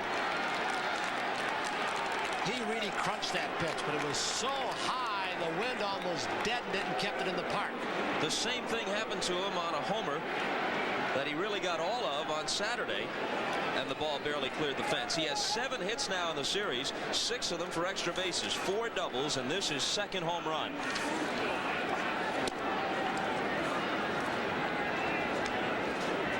(7-4) Minnesota. Lemon helps creep 1 run closer to cut the deficit to 2 with a home run with 2 outs in the 8th, and they get it right back. This gets by Morrison. Trammell picks it up and unloads, but Lombardozzi beats it easily.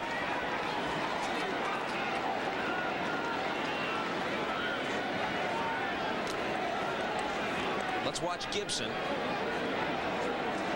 To the fence. Oh, it didn't. Did not elude him by much. Looked like it might have hit the top of the fence. Yeah, it might have hit the metal pole there. Couldn't tell. Earlier in the season, Ivan Calderon of the White Sox climbed the fence, but it was a lower one that he could get a better trajectory and pull it out of the seats. So it was so high, almost coming straight down. Laudner hits one to the opposite field. Big trouble if it's fair. Foul ball. Well, what you can do if you can get back there in time, especially around that scoreboard, you can jump up halfway up the fence, brace yourself, and then go several feet over the top. But Gibson wasn't able to do that. Al Kaline did that in right field many, many times when he played here. It didn't look like Gibson was going to have any chance at all when the ball left the bat. It just goes near the side of his glove. It looked like he almost leaped higher than the ball really was. This angle will perhaps show you more. It did hit the top of the fence. It may have even skimmed off his webbing of his glove. It was close. Now Morrison boots one. Does he have time? Yes, with Laudner, the slow-footed catcher. He gets him at first. On to second goes Lombardozzi. 2 out now. Tom Kelly keeps starting runners. Break up the infield. Morrison was going to rush it to try and get the lead runner. Starting a runner as he did, again, as he did earlier in the ball game. You save 2 outs with your catcher, and you've got a runner in scoring position, and maybe an RBI for Gladden. You get a base hit. This is hit softly into center and could be trouble. Lemon has to come racing in. Trammell out. It drops. Another run is home. It's 8-4. And Gladden is at second. It's just a little flare, but again, Tom Kelly's aggressive managing, starting to run in a double play situation with his catcher out. The double play was gone, got him in scoring position. And out comes Sparky. He wants Jeff Robinson. Another rookie who's going to let get his feet wet in postseason play. If there's not a day after tomorrow, perhaps it'll be a tomorrow next year in postseason play in the future where the experience will help Robinson. So Gaetti, who admitted that he and his mates were too young, too inexperienced, too jittery back in '84 to withstand the rigors of a pennant race. Their four big men, Brunansky, Herbeck, Puckett, Gaetti, they were all with that club as young players. They've come of age this year. And they've got a date with either the Cardinals or the Giants. Gagne takes Robinson into the right field corner on the first pitch, and it'll be 9-4. Gagne in with a double. I don't know if you could even call him an unsung hero anymore with the stuff he's done with the glove today and the bat off and on. And Gladden, whose speed is such an important ingredient, his speed, being able to play in the one spot, allowed them to put Kirby Puckett in the 3 spot. They're looking for that leadoff hitter to take advantage of the RBI production of Puckett.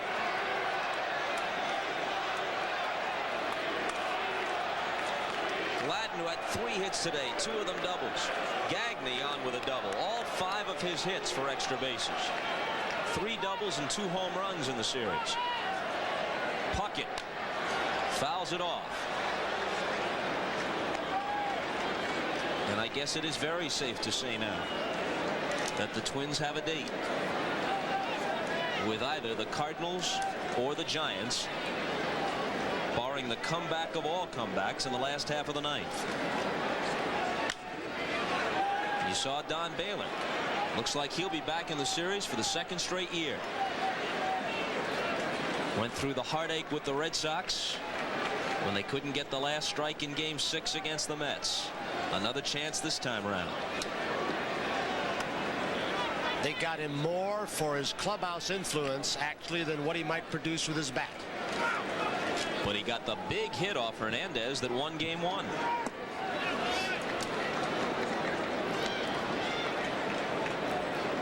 And Sparky's pulled the plug on Hernandez since then, who has gone from MVP and Cy Young Award winner in the championship season to a very unpopular figure among Tiger fans. Robinson has this one. Sarcastic cheers greet that development. 9-4 Minnesota. A long high drive to left. Gibson goes back. It keeps on sailing, and it's in the seats. A home run for Brunansky. Baseball's centennial season of 1969 ushered in a new era of postseason play. Commissioner Bowie Kuhn presided as 2 teams in each league battled. The powerful Minnesota Twins represented the Western Division in the inaugural American League Championship Series. The Twins were led by manager Billy Martin. The Twins' opponents were the Baltimore Orioles, managed by Earl Weaver. Game 1, a charged nip-and-tuck affair that was decided in the 9th. Paul Blair's bunt scored the winning run, and the Orioles celebrated a 4-3 win.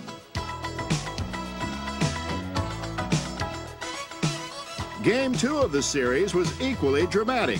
A scoreless deadlock as pinch hitter Kurt Moten stepped to the plate in the 11th and delivered a single that scored Boog Powell for the winning run.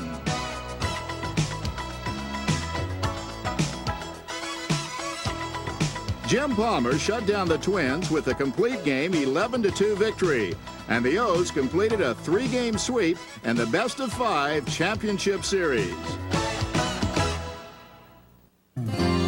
In 1970, Earl Weaver's Orioles returned to the American League Championship Series, showcasing a unique blend of power with 6 homers and a .330 team batting average in 3 games. Baltimore used only 4 pitchers in the entire series and displayed that trademark defense.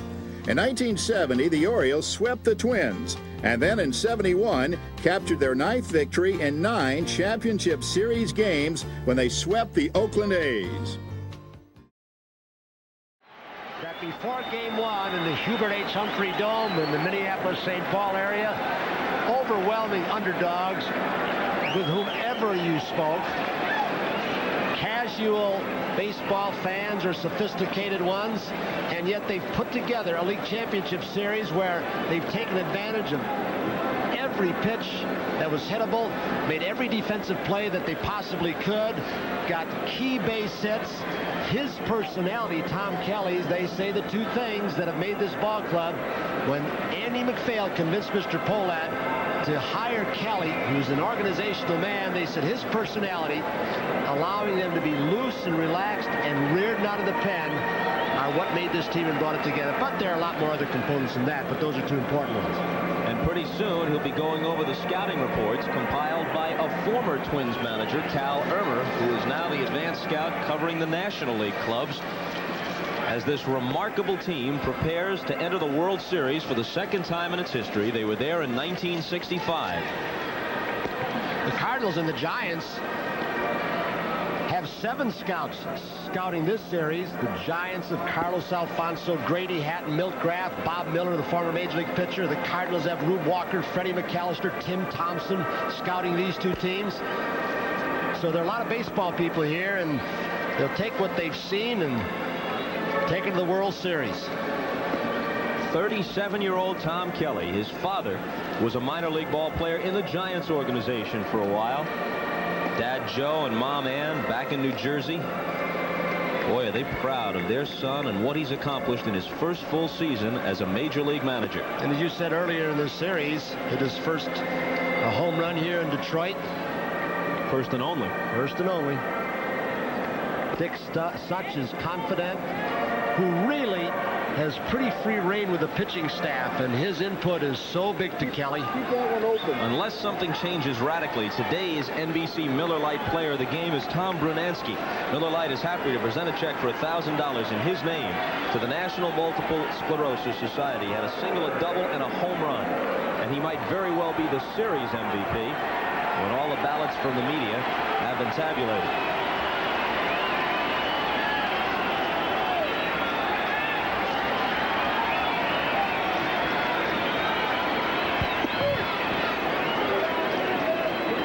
The Detroit Tigers won 98 during the regular season. They had the best record in baseball.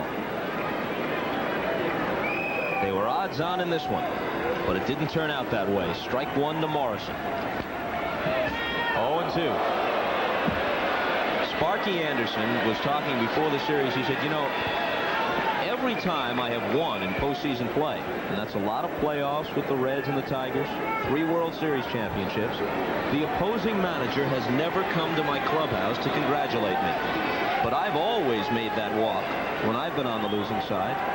70 and 72 in the World Series against the Orioles and A's. Hit hard by Morrison. That's a leadoff hit.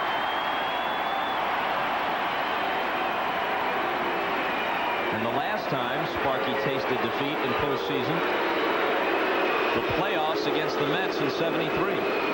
He said, I've made that walk 3 times to shake the hand of the winning manager. And it looks like you'll have to walk over to the other side to congratulate Tom Kelly today.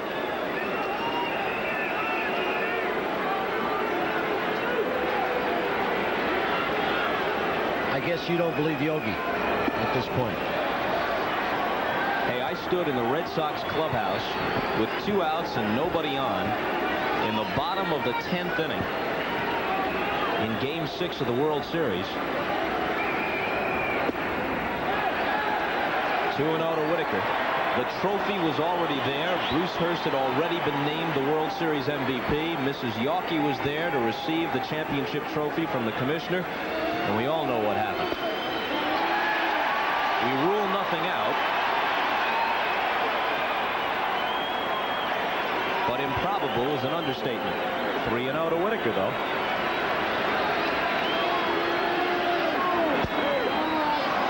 Strike one. He's been in these situations before, and he's got the eyes that look like the killer instinct, but he loses them now. Did you see that one ride high? That really had some movement on it. Almost sailed over Laudner's head. Such is going to come out and try and settle Reardon down a bit. Just to keep him from overthrowing and perhaps to say, look, when you were getting him out yesterday and earlier today, you were going with your breaking ball. Let's not get too cute and think you just got to throw your fastball after fastball. Perhaps the pitch that's been more effective in this ballpark, the curveball, is the one you want to go more often with, even though there's a string of left-handed hitters. And indeed, there's one more at-bat for Darrell Evans. 0 for 3 with a walk today.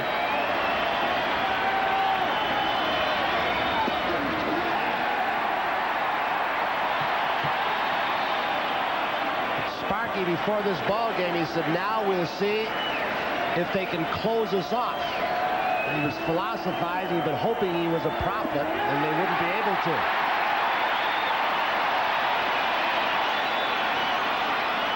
Two and 0. 2-1. This being Motown, we can only say we second that emotion. 2-2 to Evans. Took a little bit off on the 2-1 pitch. And he pops it into shallow right. Tosses his bat down dejectedly. Brunansky makes the catch.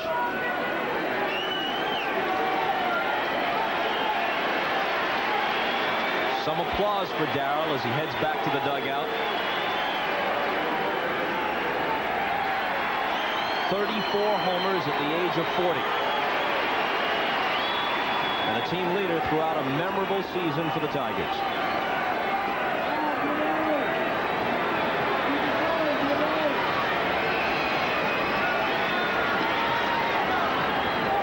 Gibson's 2 for 3 with a walk and a stolen base today.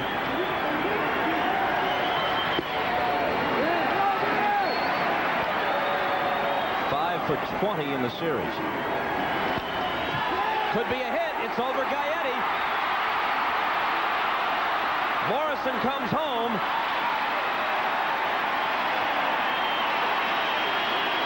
It's 9-5.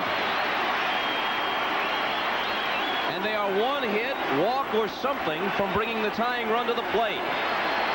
Gibson has 3 hits today.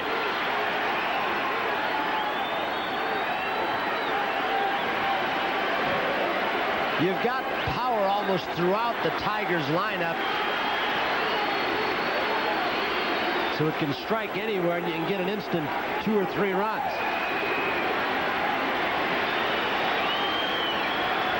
If Trammell can reach, you've got the power bat of Noakes waiting on deck. Reardon about ready to pull to the side of the road and raise the hood. Strike one.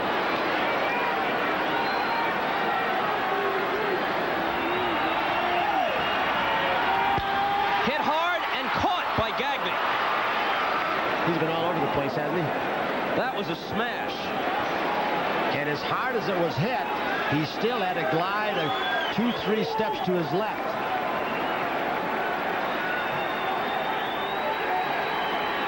I don't know if you can teach it, but some players, and Gagne appears to be one, just have a knack of reading the ball off the bat better than some others. Trammell's possible MVP season might have ended with that at bat.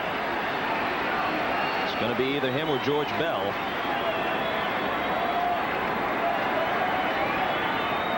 Noakes 1 for 4, a 4th inning homer off Blyleven.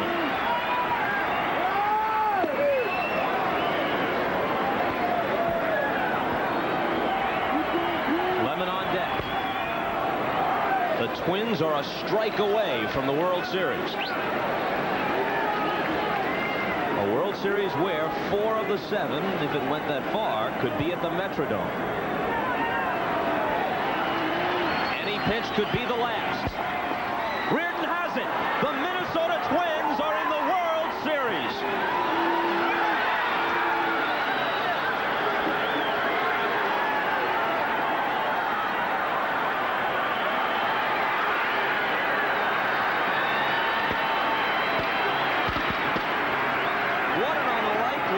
bunch of champions we're looking at here.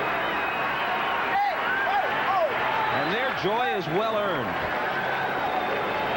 The last 24 hours, perhaps the longest of Darrell Evans' career, as we saw him on the Tiger bench. The only pity from the Twins' perspective, that it ended here rather than in front of the home fans at the Metrodome. Can you imagine the delirious scene that would have unfolded there? And you know, Bob, on the other side of it, what's 2 wins in the opposition park? Harmon Killebrew, the great Hall of Famer, right down there with Tom Kelly. But really, what kind of confidence booster will this be when they play those World Series games on the road, knowing they could come into this park and the relievers could do so well, the Beringers, the Schatzers, Reardon finishing this one off, and they get all those timely hits. And especially impressive to me is the defensive plays that they made on the road today. Gaetti and Brunansky, they've grown up together with this team. Brunansky over from the Angel organization early in his career. Puckett and Herbeck and the others.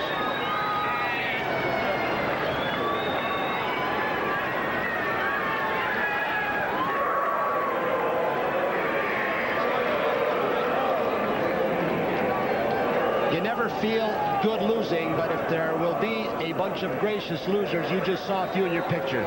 Some of the classes, players in all of sports, when you look at the Trammels, the Evans, Sparky, it's obvious. One of baseball's best goodwill people. Don Baylor, who added so much, not just with the game-winning RBI that Bob told you about. Gaetti has been voted the MVP at this point of this really short series, and it's just an amazing, amazing thing. There's Mr. Carl Pohlad, who bought the ball club from Calvin Griffith. A lot of Calvin here. He brought a lot of these kids along with George Brophy, the farm director. It's just a terrific time for the Twins and for the Detroit Tigers. As Sparky said many times when they were winning these 4 ball games, they've just been a better team. Everything they've done has paid off for them. They've gotten the hits. And for Sparky, he knows that the strength of his team was the starting staff, and really they didn't get a good start. Or was it the Twins, from any of the 5 that they had in this series? And just to look ahead a bit, who's to say that the Cardinals won't win 2 at home from the Giants? That's very possible. But if the Giants prevail, can you imagine a more extreme set of home field advantages than the Metrodome and Candlestick Park? Some of those still in uniform. Chris Patero, who was a former Tiger. Remember Sparky a couple of years ago said, Patero going to be my second baseman. Mike Smith's in there, who wanted to come along for the ride even though he was not eligible. Joe Niekro, who didn't pitch at all. There's Frank Viola.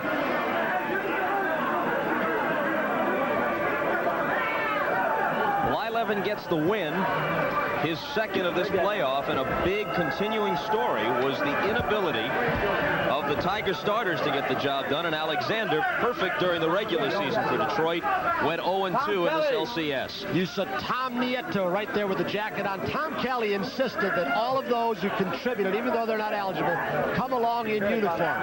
Sparky did the same thing with Whale Wonder and Lasater. Dick Martin, the trainer, getting showered. And while Kelly will do his best to deflect the credit, so much of it belongs to him with the tone he set for this ball club. He was tough when he had to be. He had that easygoing demeanor throughout this series. Rarely did we see him squirm, Bob, on the bench. He's so confident. Speaking of Tom Kelly, he's with Marv Albert. Let's go down to the clubhouse of the American League champion Minnesota Twins. All right, Bob, and this is Tom Kelly at 37 years of age, the youngest manager in the major leagues. Tom, congratulations. You told me you had the butterflies before game 1. I take it the butterflies have departed.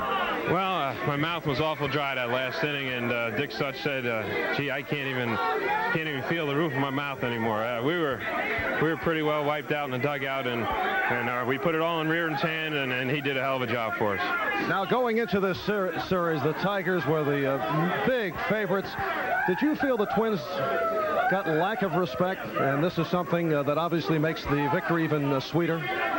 I don't believe the Detroit Tigers showed us a lack of respect. They knew we had a good ball club. We played them enough through the course of the season, and they knew we could be very tough. And I think maybe the rest of the country didn't didn't give us much chance, and rightfully so. We only won 85 games. They won 98. They played great the last week of the season against Toronto.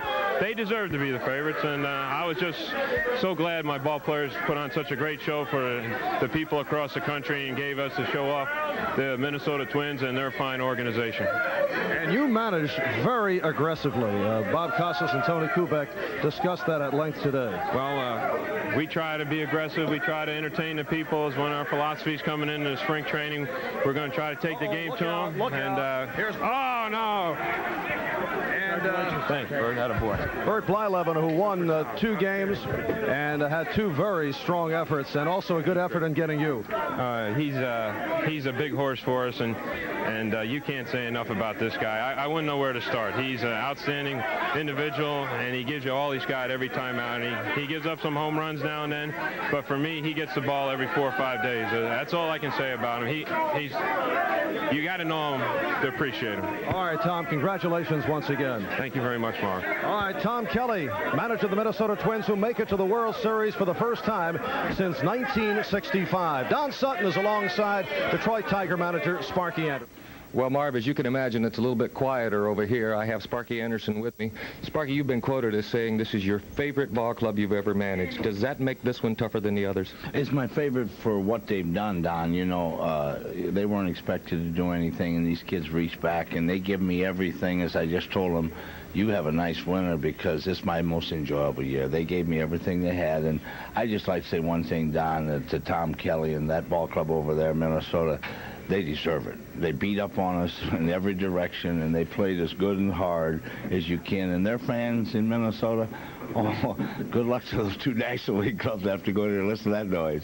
Well, there were a lot of U-turns in these games. Can you single out one that might have turned the tide against your ball club? I thought the first game when we went back ahead, and then we ended up losing that first ball game, and that turned the thing around a little bit. But I don't think, Don, nothing turns it around. When a ball club comes out and they come into your own ballpark and they beat you 2 out of 3 there, I always like to think it's nicer for me to feel that they deserve to win and they beat up on us. Well, what do you have to do with the Tigers over the winter to get back here again next year? Well, we just go play, Don. You know, to me, I'm one of those people who believe, let's start it on the first day. I always tell them, give me first or give me last, but give it to me. All I want you to do is give it to me, and they give it to me all year, and whatever at the end happens, then to me, I'm always satisfied. I'm satisfied whether it's first or where it is, if they give me everything they've got, and they've done that. You probably already know when spring training starts in '88, don't you? Well, the grandkids, I hope, will be glad to have Grandpa home. That's the only consolation out of all of it. I bet they will. There are a lot of people who will say it's just enough to be here, but from the silence you can tell, don't believe it. Bob, back to you and Tony.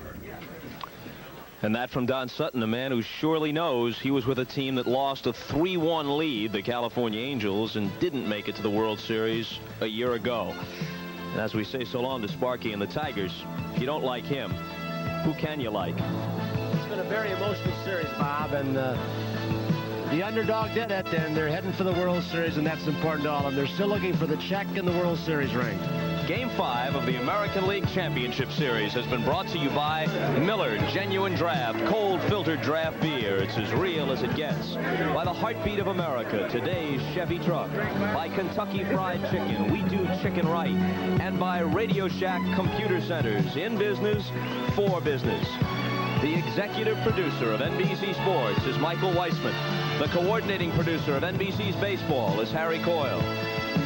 Game 5 of the American League Championship Series has been produced by Kenneth Roy Edmondson.